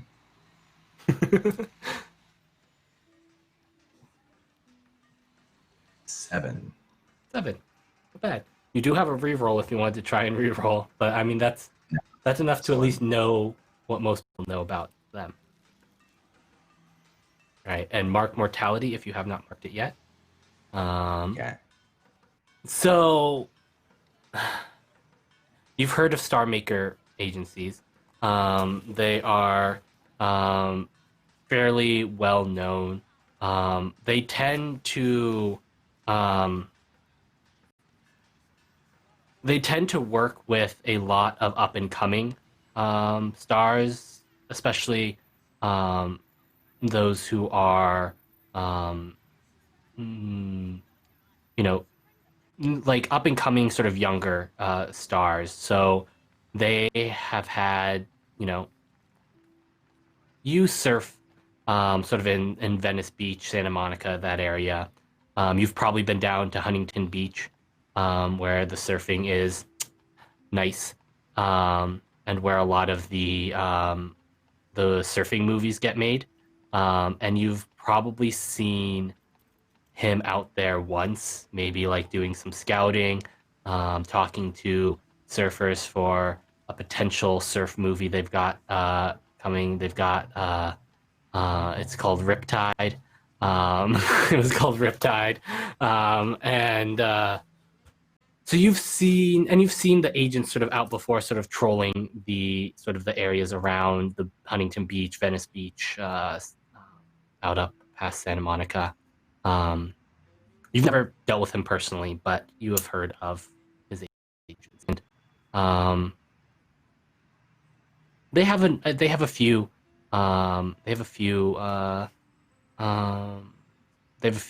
well-known names to their agency. So he's certainly capable of doing what you want.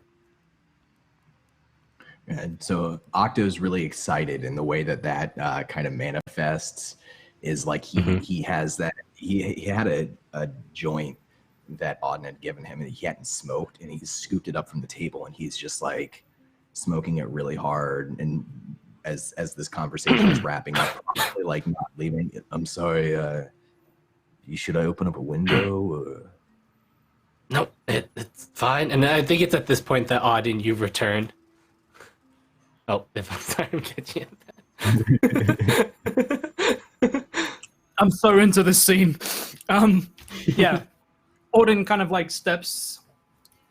I mean, they're on a lot of. It's kind of getting a little later in the day, so yeah. And he's got kind of like polarized windows, so he kind of just emerges out of the dark and says, "We all seem to be getting along like a house on fire." It's Yes. pretty good, actually. Better. I was just talking to Mr. Man here. He seems like he could be a real Nicolas Cage in the industry. That's fantastic. But, like, a lot of energy, a lot of. Yes, I have yes. to thank you. There's just something about him that I can't quite put words to, but yes. Yep. Well, then perhaps you're out of spoken lines, and this is where you depart. Pleasure as always, William. Of course. Call me if you need me, Mr. Thornhart, as always. Oh, I'm sure I will. And William will stand up, sort of button his jacket back up. Mr. Man, it was a pleasure meeting. Remember, have your people call my people, and I will talk to your manager. Octo zips up his hoodie again to like matching the talent agent as he's buttoning up his coat, and he just sort of nods and he says, yeah, thank you. And you know what? I'm going to get you a Christmas card this year. Because what you've done for me, it means a lot, man. Like, you don't even know. Nobody, it means a lot. And he extends his hand for a handshake. I'll forward over Mr. Hansen's address to you, so it doesn't get lost in the mail. Of course. And like he looks at Auden, and then looks doesn't even look back at you, Octo, as he like kind of nervously looks away and walks very quickly to the elevator. Can I try to As, figure him out? Like, can I try to figure him out and see why Yeah. he's like, what is this interaction, right? Because Yeah, Octo's roll with high. mine. Yeah, he's roll not- with mine, please.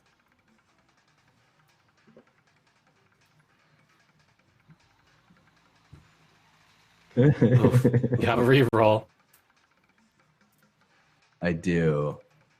I'm gonna save it. I don't mind losing. You're gonna save it, okay? I mean, he's a busy man.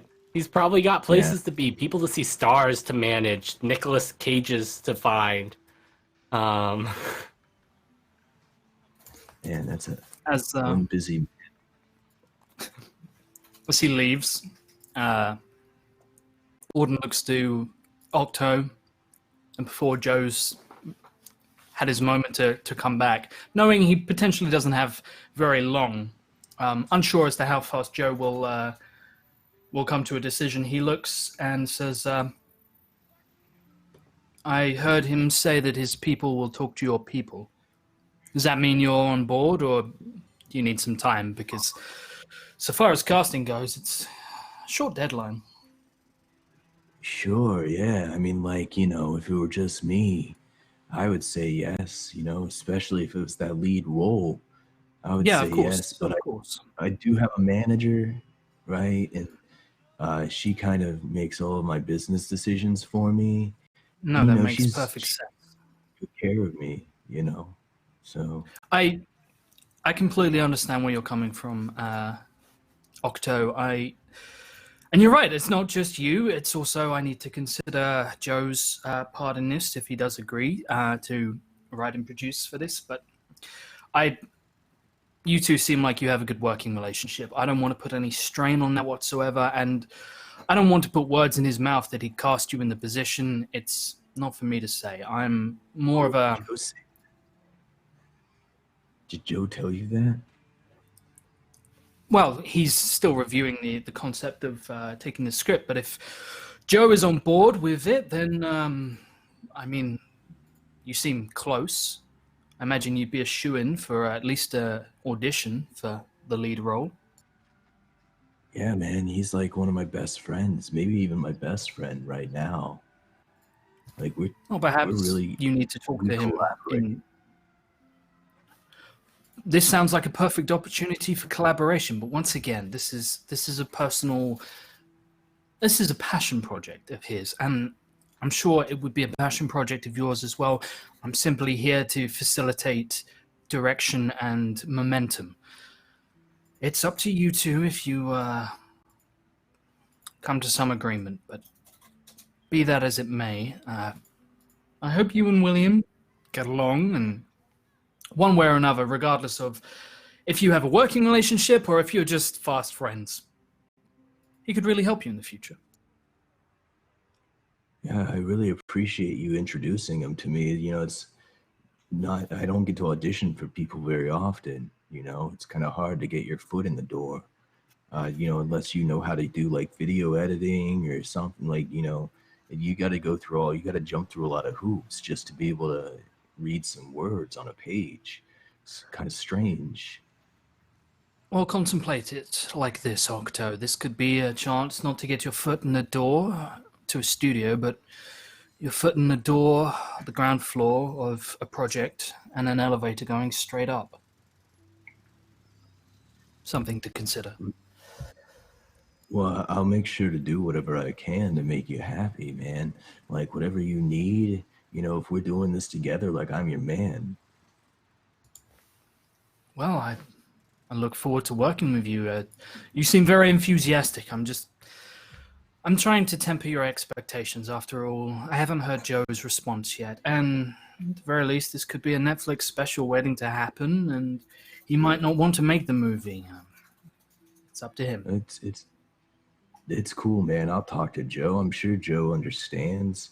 Hey, what are you doing like tomorrow morning? you got any plans early in the morning? I have several engagements that I'm supposed to be keeping, but if we are becoming fast friends, Well, what did you have? you know, every single morning I go down to Venice and I surf, and like there's this other guy named Johnny. He's got this big crew, and they keep getting bigger all the time, both numerically and muscularly bigger all the time. And I feel like I need some backup, you know, like I used to be number one down there, and now I feel like I number two. And he just, you know, it's the way they look at me too, man. It's like not even friendly. Like they own the beach, but nobody owns the beach, man. Beaches was here before human beings were here. Beaches are the beginning of an expansion project of the land we live on. At the end of the day, the world is expanding, contracting. It's a living being. So I understand why you would want to hold on to something so primal and freeing. Doesn't sound like you're being treated very fairly. I just need a bigger crew, man. And Joe's gonna be down there, so like it's a good chance. Like maybe you got a bunch of friends you could bring too. We could get sushi afterwards. That sounds fantastic. I'll let you interrupt All right. for a moment. Yep. If I can interrupt for a second. Yeah. Massive thank you for those community subs. Zia Morningstar, that's another 5. That means right now on this channel, we have 251 subs. We have smashed through every little goal I've set for this season, and I'm a very happy lady as the Chaos Chorus grows, because it means a lot to me, and it means a lot to all of us that we get to hang out with you, especially tonight on Friday, when Don delivers Shakespeare and Surfer Talk within the space of 10 minutes. It's back delightful. to you, Tommy. Wonderful, wonderful. I think this is the moment that Joe walks back in.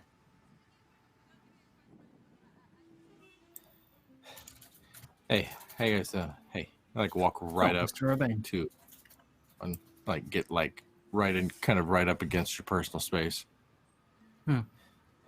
Final cut. I need to hear you say it. I need to hear you say that you've got Eyes to Fire set up at Paragon, and that you've got the money, and that you want me to write and direct it, and that I have final cut. Why don't we shake on it? You got it. I shake his hand. Fantastic. I'm going to set up the holding company in the morning. I'm going to have the paperwork sent over. I'm going to call Dolores Fuller over at Paragon. We're going to get a spot on the lot. We're going to start making phone calls. About that, I hope this isn't. Well, this is mildly embarrassing.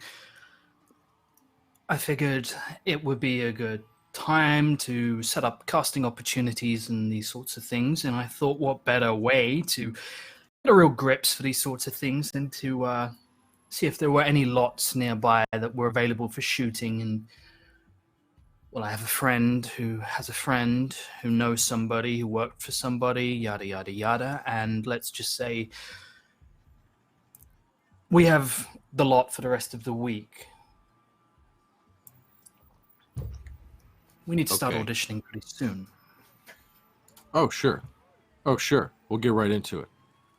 I'm gonna go on a. Well, I only have time for like a 10-hour bender, and then we are gonna make phone calls and file paperwork and get this show on the road tomorrow morning, like Well, closer to lunch. Yeah. In which case, After. I have a suggestion. Oh, Octo, please.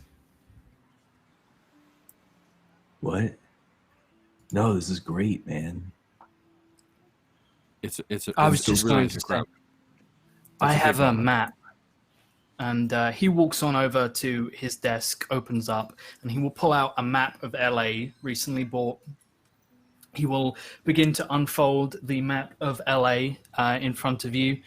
And he says, Here, places a fountain, very nice engraved pen down on top of it.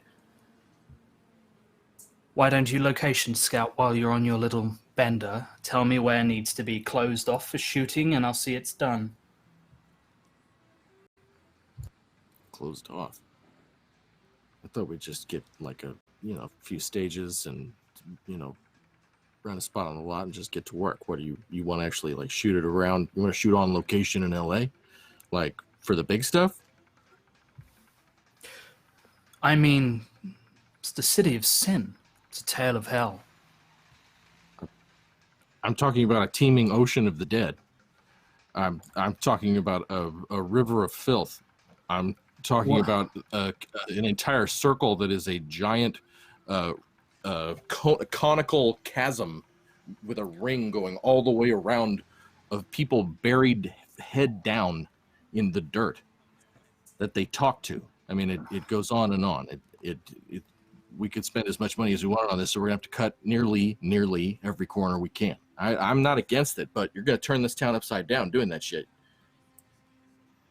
Well, it's a passion project. And if we need a sea teeming with the dead, perhaps you know a consultant who is familiar with the sea, and I'm sure I can find a river of filth somewhere in LA. Think T2. Your cell phone rings at this point, Auden. That was the wrong button. Would you excuse me for a moment? Perhaps the two of you can discuss some potential shooting locations. And he answers, "Is it like calling? Or I don't want to do a Cassie here. I don't want to embarrass myself. Is it ringing or Yes, is it like it notification?" is ringing. It is ringing.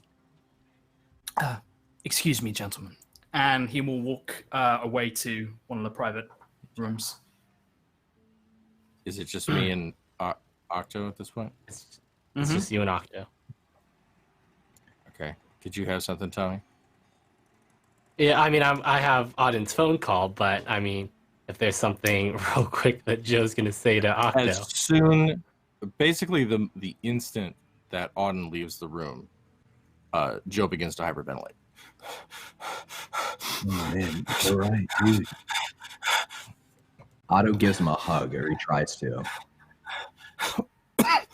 I can't get my breath. So, through your nose, dude. Through your nose. We actually, my fingertips are tingling. I really need to sit down. Yeah, sit down. And I did not think that's how that was gonna go. Are you all right? Yeah, no, he's gonna do it. Did you hear him? Did you hear him? So the room is spinning around. Otto gets down on one knee. This room's spinning around. And we're gonna be famous, right? Like you and me. Yeah, no, it's good. You know, I'm gonna need you there. I'm gonna need you there the whole time. I don't know if I could do it. Don't tell him. I don't know if I could do it by myself. I mean, I know how to do it, but I haven't been feeling well, and I just need a second to. Do you got any? You need? I've got some Xanax or. No, I think I just need to sit for a second. I've made a movie like that. We've done some crazy shit. You know, I think we could probably pull this one off. You know what I mean? It's a big one you're talking about. To do it right, I mean, it's a lot. I mean, it might take 2 years maybe by the time we're done with it. I don't know. Depends on what they want to do. Is there any water or anything? Yeah. Yes. He'll go looking for water for him. All right, There I was think a that's a fully good point stocked to. mini bar, everything. But yeah. Yeah, I think it's a good point to cut over to Auden.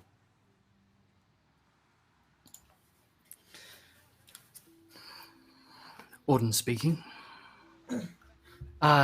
Yes. Hello, Mr. Auden. This is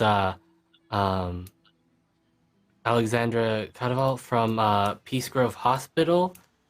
I have this name listed down as the point of contact for one. You haven't provided me a name for this character that I'm about to bring into this game. But who is this that you know at the hospital? Like, what's their name at the very least? The name of the person at the hospital? Yes. We will say it is Felicity McCarthy. It's a real mouthy kind of mouthful of a word. Yes. You have this number is listed as the point of contact for one patient we have here, Felicity McCarthy.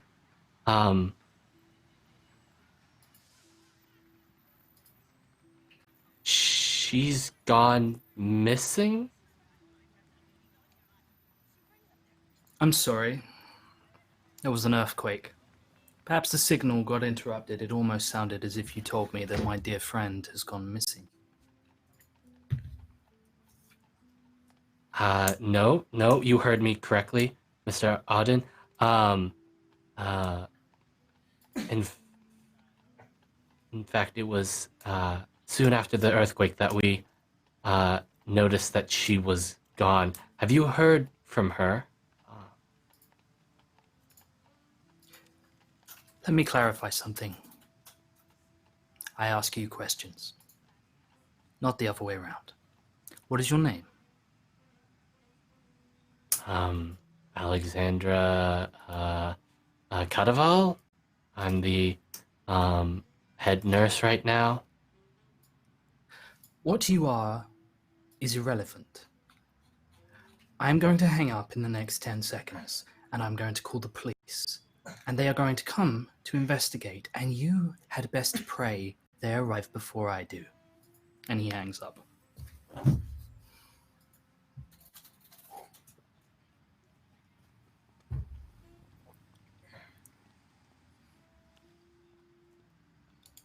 You return to the other room?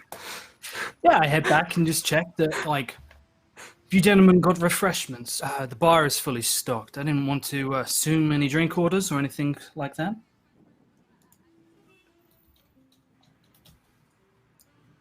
What time is it right now? Just out of It is curiosity. probably a little after. Your meeting started at 8, I believe. So it's probably getting on closer to 9 at this point.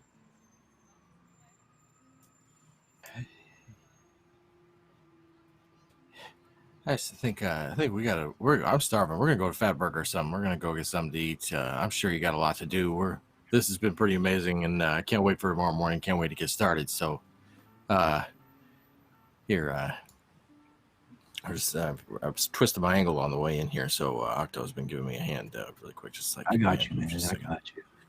Yeah. So listen. Let me shake your hand one more time, Auden. Always a pleasure. So excited.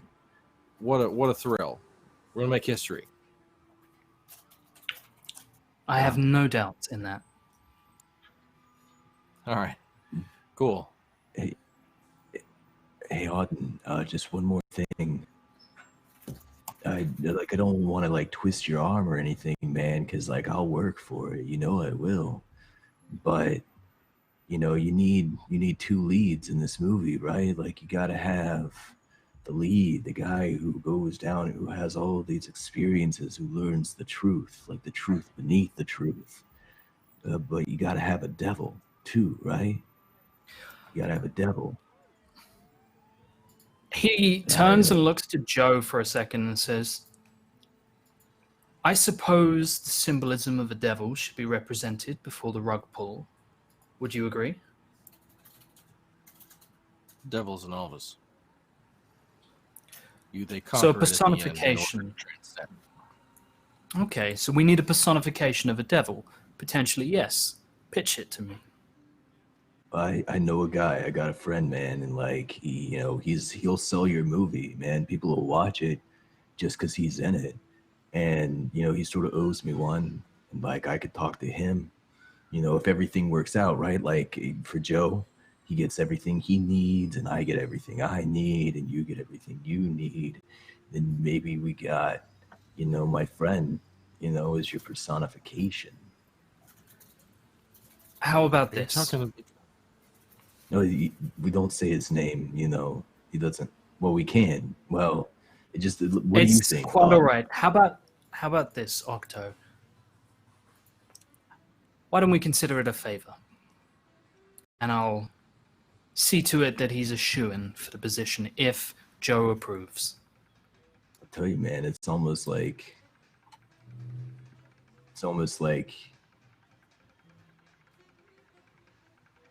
I mean, he doesn't need this, right? I don't know. Why don't you think about it? Why don't you get back to me? Do you have good chemistry, the two of you? Yeah, man. We hang out all the time. Then I would say this. If you are looking to become the star, well, a star shines only as bright as its surroundings. If you think he will outshine you, then, well, I'm sure that's not possible. So why not say this is you owing He's me really good. one, and I'll make sure that he's strongly considered for the movie.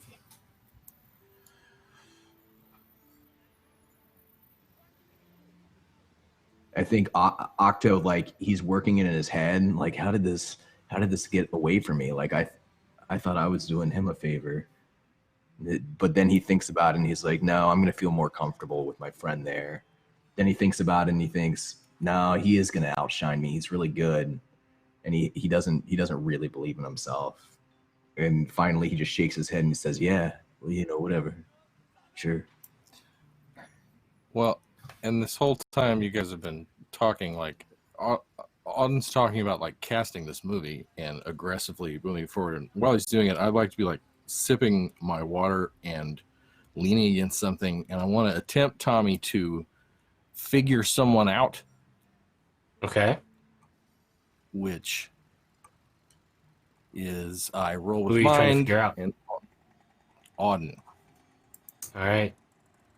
I wouldn't mind Roll being with able mind, to ask please. a couple of the questions that it says. Okay, so that's 2d6 plus my mind, right? Mm-hmm. Yep. Which is 2. Sweet. So stand by. Here we go.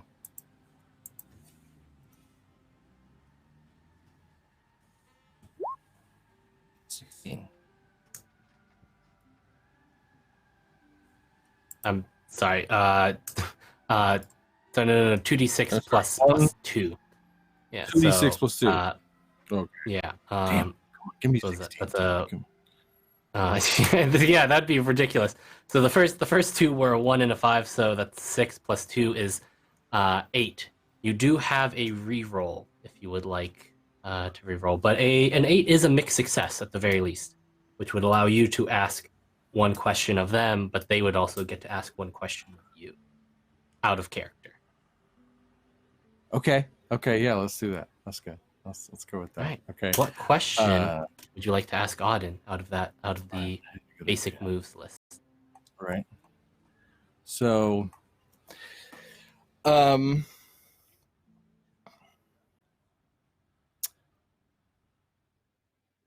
what's I think he would. I'm torn between who's pulling your character strings and what's your character hoping to get from it, and that would be me.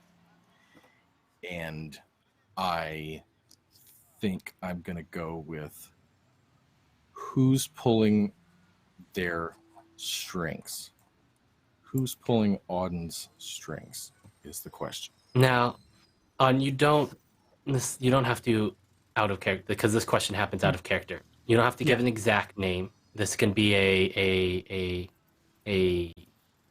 like a general idea that perhaps Auden is. So you get the sense you have been in his penthouse. You look around. He has a home theater. He has a collection of very fancy-looking period pieces around. He is quite clearly wealthy. But he is, at the end of the day, a company man. You note that there are a few things about, including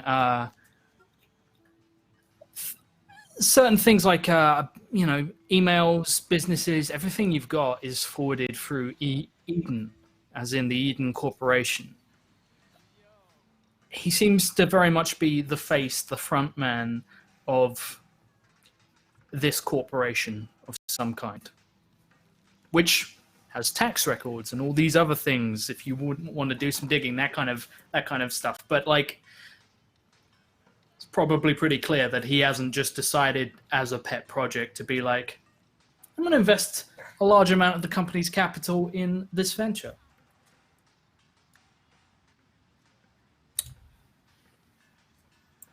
Okay. So lightheaded, I just take the measure of you from across the room while you talk to Octavius and just kind of watch you talk, and I don't really hear what you say. I watched Joe out of the corner of my eye, and I have a counter question for you. I believe that's how that works, Tommy. I get a counter question. Yep. What are you worried about, Joe? That I'll die before I get to make the thing I'm supposed to make, and that it will have been my fault.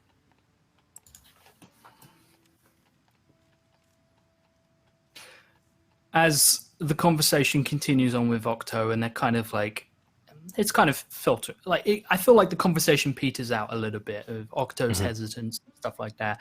Auden just says, look, why don't you pass on my business card to your friend? And he hands Octo a business card. And you have him contact me if he's interested in the movie. In fact, even better, why don't you pitch the movie to him? That way, he understands it's you he owes for this opportunity. I don't want to upset the dichotomy of the situation. After all, and he deliberately kind of turns to include Joe in the conversation, this movie will immortalize you all. Cool. Cheers. He doesn't have a glass, but he just nods. He checks his phone one more time. Forgive me. I have a car waiting downstairs, and my destination is in the wrong direction. I can order you an Uber if you'd like. Yeah, we'll take care of it. I'm just going to grab a couple or three of these for the road right here, and a couple bottles of water, which he tucks in his pants pockets. I need water. Yeah, just for the road. And yeah, I'll take care of the car. It's been a pleasure, Auden. Good evening. Stay out of trouble. Cool, I plan man. to. Thank you.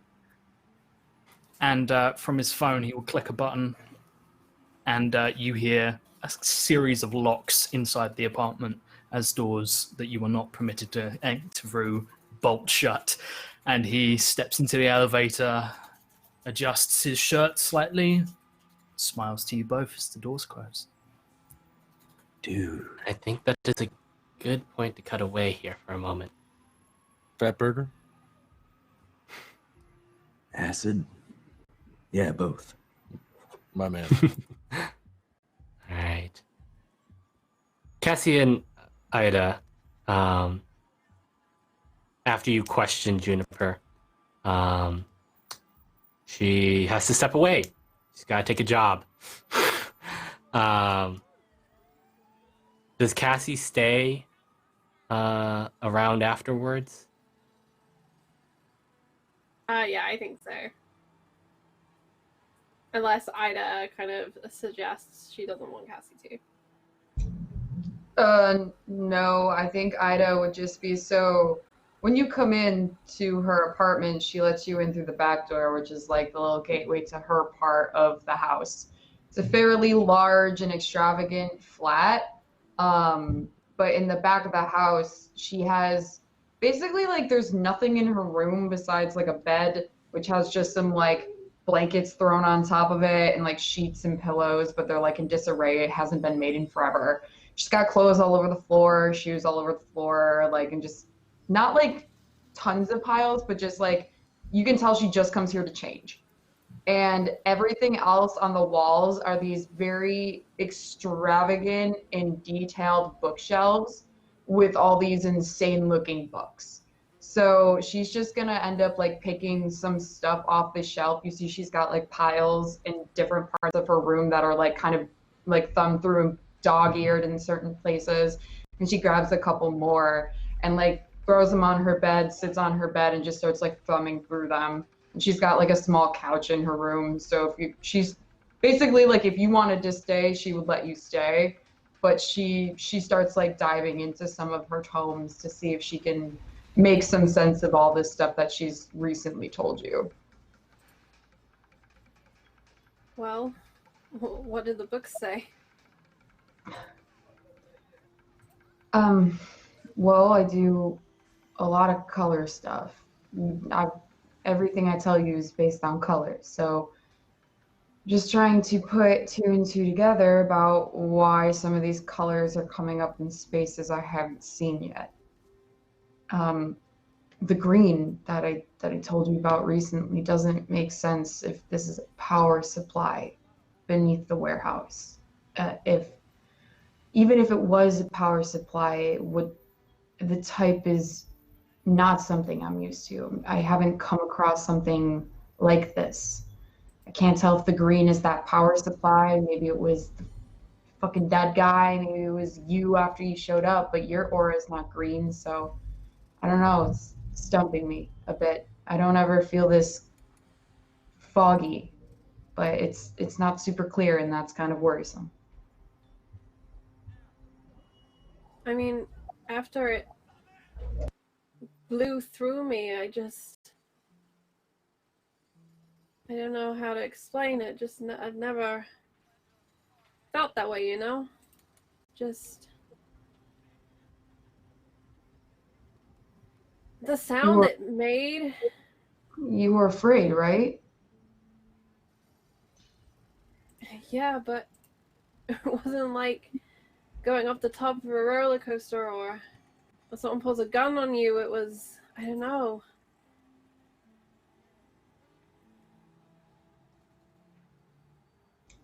Well, that energy is the same energy that I see around Auden. I've told you that 1,000 times. Anything that's negative or terrifying or horrifying to your worst imagination ends up as red or black. And I didn't see what you were telling me, but normally green is associated with a lot of guilt and jealousy and rage that's festering on that. Maybe there's something else residually there. So do we think this thing was guarding the dead guy, or was the dead guy? Dario. His Ida, name was Dario. As you hear that name, you recognize it. As I said sort of earlier to Cassie, Dario was a rival, a contender for the top seat in the power faction. He was, while they had on the surface a working relation, he and Ursula had always sort of had an antagonistic relationship. And his fall from power was very sudden and very swift. A fall that might induce regret, jealousy, feelings associated with something, with a certain color. And yeah. So as she says his name, she kind of puts two and two together, because I'm assuming in the photos his body was too kind of disoriented for her to notice the first time. So she kind of puts this two and two together, and you see her fly off the bed and grab one of her tomes from her wall and like runs back to it and flips it open. And you see that it's this thick black and gold bound book with like the pages on the edges are gold as well. It's like one of those super old style ones. And you see that as she's flipping, it's a bunch of creatures. And she kind of like flips through a couple and dog ears them, and looks to Cassie and says, "Okay, kid. Sounds dumb, Cassie, but could you use your artistic talents with me for like 2 minutes and kind of sketch out what this thing looked like?" There's not really a lot to draw. It was this horrible face, and I don't know, it was like a ghost, but not a ghost. Like something charged. Okay, hold on. And she'll flip through like a couple of the pages and turn it around and give it to Cassie and tell her to flip through the dog ears to see if any of them are resemblance of like what she found. But when you're looking at the book, Cassie, it is like they are like small sketches. They are like old drawings. They are not any sort of illustrated thing by any means. And like as you're looking through it, you recognize like this is a handwritten, basically like grimoire. And she looks through it like so she's looking at a perp walk, I guess. Yeah. Okay. Are you trying to figure out what this thing that she encountered was? Yeah, and I want to see if any of like, because the only gear I was given was a bunch of grimoires and tomes. So I'm trying to see if anything I own would I have a any. suggestion which might help with this, which is Cassie's going to flip through and she's going to look, and a couple of these sketches look like it could be it. I imagine it's like loose sketches, and instead she's going to offer her hand to Ida and be like, do your thing, see what I saw. She takes the book from you again, and she like kisses your like the top of your hand, and she goes, "You were a genius, Cassie," and like tosses the book back on her bed. And Cassie normally hates this stuff, but I guess she's with Ida. She wants to know what the fuck it was. Yeah, so I will attempt to then skim the surface as I like touch her hand. This is going to be a let it out roll, I think, unless you have a specific power. I have a move. I have an oracle move I'd like to. It's called Skim the Surface. It says when you touch someone, you can read their surface thoughts. So I'm trying to see the image in her mind very quickly of what it looked like before it passed through her. Okay, roll with spirit. Cool. That is a 4 and a 1, which is a 5, plus my 1, which is a 6. Okay, you do have a reroll. If I reroll, I have to take the reroll, right? Mm-hmm. Fuck it, I'm gonna do it. Go big or go home. That was way worse. That's a 4. That's a 4. It is a fail either way. So, and I have this works out perfectly. So, as you touch Cassie's hand, the first thing you feel is just ice through your veins as you feel what Cassie feels and still feels to this moment. You see this creature, whatever it is, this sort of shadow, and you've described the color before. It is this dark color. It is the darkest black you've ever seen, except at the edges where it is this sort of just this kind of blackish red at the edges. And it passes through you as you sort of relive Cassie's moment. You see this from Cassie's point of view. And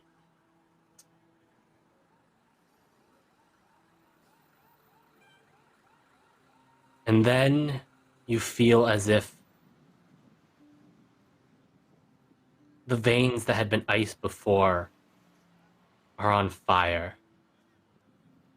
And for a moment, as you listen and you look around, and Cassie, you see Ida's eyes go pitch black. You see her hair go stark white.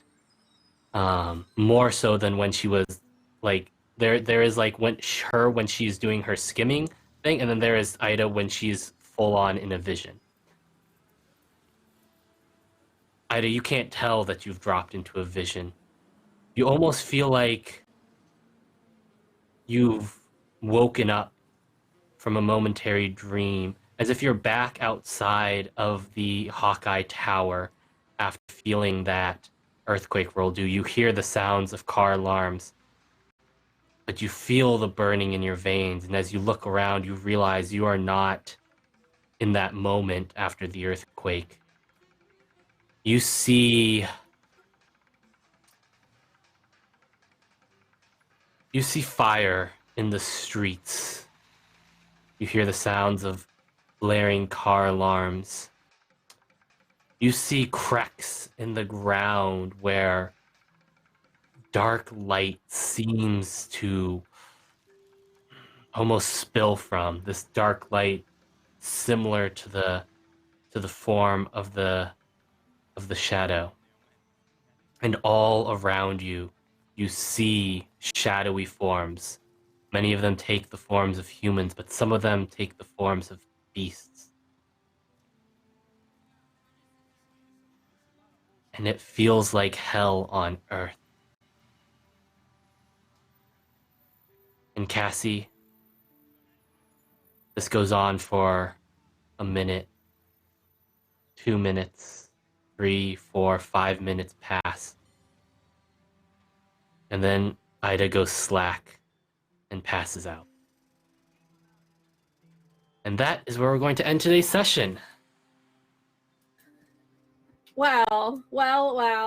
We end on a fail of dramatic proportions. But I've loved today. Today was far from a fail. I have lost all ability to talk and form meaningful sentences. So I'd like to go around and hand it over to the cast to hear about their favorite parts of what's going on and where we can find them on the internet. We're going to go the same order as we went to start with. So Tommy, leader, master of ceremonies. Oh, okay. Oh man, great role play as always from this group. I just love how much in character everyone gets here. Like everyone just is embodying your characters. It's really funny when like you say something out of character, but you do it in your character's voice or the way your character would do it, and it's just great to see that. And I love watching sort of these two very different groups of people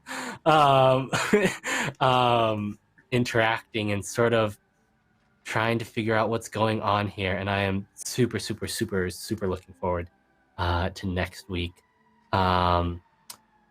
But yeah, I am at Imperator Pengu on the Twitter sphere. I do tabletop RPG stuff and video editing stuff across the interwebs. Other than here on Fridays, you can find me over on Salty Sweet Games tomorrow after around noon at noon at 12 p.m. Eastern, where I will be playing some Call of Cthulhu. And then other than that, find me back here on Fridays, where we'll be playing more Urban Shadows. Yes, we will be. And Tommy has been working on the Wild Anvil, and we will very soon have that to show you all with a little interactive map with lots of little details on, so you can catch up on all the details of our show. Jonathan Fry. Hi, friend. Hi. I had a great time tonight, as always. I love everybody's characters, and I love how these two groups like started off disparate, and now it's become two groups kind of intertwined. But I can start to see where they're going a little bit, at least how they might further intertwine together. And it sort of feels like we might not all be on the same team. I'm starting to get that sense, which is kind of cool in a game that's all about sort of politics, right? So I'm excited to see how all that develops and to get to role play with everybody else. I'm moving next week, so I think I won't be here next week. So I'll be bummed about that. But if I could be, I would be. I will literally be on the road. I'll be back in 2 weeks. I'm really looking forward to watching next week's episode and getting back. Let's see. I'm Jonathan Fry. You can follow me on Twitter. I write a bunch of mostly adventures. for RPGs, and I'm working on a ton of things right now. And I run other games and do other things as well. But if you follow me on Twitter, you can find out about all of that. And also, please, if you are new here, let us know what you think in our Discord. We have a Discord for this game. Let us know how you enjoyed it. If you have any thoughts about the characters, if you're watching this on YouTube, please leave us a comment. Let us know what you think. It means a lot to us. Like, it really, really means a lot to us. And also go and follow all these people. These are amazing storytellers, and I feel very lucky to get to spend my Friday nights right here with them. That's all. For real, we do see those YouTube comments, and I snippet them and make all the cast read them. We do appreciate your feedback as well, particularly the continuing feedback for Terra RPG, which is the system we used for our previous campaign, The Haunting of Seawall Orphanage. I'm going to drop down from Don and say hello to Josh, who I said last in the intro, but I forgot that I changed everything around when Lydia left. Hi, Josh. That's all just fine, Charlie. How are you doing? Everything's great. Yeah, I'm very much... This is just... What a campaign. What a fun time to get to know all of these amazing characters. How much talent we have, from Octo's amazing rendition, or resurrection, more likely, of Shakespeare. I'm sure it certainly would have moved Shakespeare, even if only to turn in his grave. But like, it's been a really great kind of game. I'm really enjoying it. Yeah, if you guys are interested in learning a little bit more about Auden, and keep your eyes peeled out for the soon-to-be-coming World Anvil, with tons of details, loads of really interesting things that are going to be explored in greater depth. As for me, you can find me online at roleplayers_TV, and well, I look forward to coming and I look forward to seeing you all online, meeting you all. Follow, like, subscribe, follow all these amazing people, and check them out wherever they are, because they're great and talented and amazing, and you should pay them all homage everywhere you see them. That's me. Awesome. And I just remembered that because we hit 250 subs, I'm going to give away a copy of the Urban Shadows PDF right now in chat. So have a look out for that in chat. It's !point loot to enter. And I will give that away via drive-through. So driving on past Josh and over to Ray. Hi, friend. Hey, I'm Ray. I play Ida, the Oracle, who apparently is going to save everybody's day, maybe, or save no one. She'll probably wake up, maybe, I hope. Who knows? Come back next week and find out. But I'm Ray. I'm with the Brick. I play here on Thursdays some Deadlands Noir. I play a fire spinner. She's real cool. And then back here on Fridays playing Ida once again. If you want to know anything else I do, just go follow me on Twitter, and I'll tell you what I do sometime if I do more things. So yeah, awesome. I'm glad to be here, and I'm so stoked that we're actually getting into like more gritty details about characters, and like like Don said, figuring out where everyone kind of sits on this like weird political spectrum of which side everyone's on. So it's fun. I like seeing. I can't wait till like these groups cross over in a very dramatic way. I'm excited to see the character interactions between some people. So, yeah, come back and hang with us. Awesome. I am very curious to see where this will all go. And leading us down a merry path to hell, as usual, munching on burgers that I desperately want, Travis. It's room temperature burgers, if it makes you feel any better, Charlie. Hi, producer Trav. This is a joy, obviously. I loved the monologue, the Richard II monologue. I love how unsettling Josh is. I want to get Joe around Ida and Cassie and watch him explain to them how he's going to turn LA into a living hell. And he's got the money to do it. And according to this sheet I'm looking at with this moves list, I get to pretty aggressively pursue this goal with the tools at hand if I actually start playing this game. I made one roll, but next time it looks like I can gain some ground, and it's going to be great. Some cool shit's going to happen. We're going to play this for long enough to really enjoy it. So I'm producer Trav. I'm thrilled. I produce WebDM, which has the week off. So that's great. And I just really appreciate everybody watching. And this is a joy. And I'll see you next week. Be careful, Don, when you're moving. Lift with your knees, not your back. Some Bye-bye. very good advice. Speaking of, please do hit !loot if you want to enter to win that Urban Shadows PDF that I'm going to give away in a second. We're going to go raid Scrapcus Academy, who are doing an amazing charity stream right now with Mackenzie GMing. I think Matt Mercer's involved, B. Dave Waters, all those people. It's going to be a very cool stream. We will go and head over there. Morning. Sorry to interrupt you, but I'll be there tomorrow morning. We'll be there tomorrow morning. She's very nervous. 9 a.m. Yeah, go and check that out. We'll put the details over on the Encounter Roleplay Twitter, along with the Friday Night Frights Twitter, which is Friday and Frights. If you want to come and follow us, we will be talking specifically about the campaigns that we're running here on the channel. Next week will be the penultimate part of this mini part of Urban Shadows, but come the summer season, we're back for more because we decided we love this game. And I love all of you. So I think that is about all I am going to say, except for please go and follow our good friend Lydia Hills for very excellent dog pictures. That is about it from us for today. We will be back on Monday with some... What is it on Monday? Oh, it's my show. It's Game of Thrones. It's The Wall. I know what I'm doing. And it's the finale. So that's exciting. Right, picking a winner. Let's do this thing. Winner is going to be Magikarp PXX12. Please send me a whisper over on Twitch, and we will get that all sorted out. In the meantime, everybody, try not to roll too many nat ones, because we want to be there laughing when you do. Don't get spooked. It's the weekend. Take care. Wear your masks. Goodbye.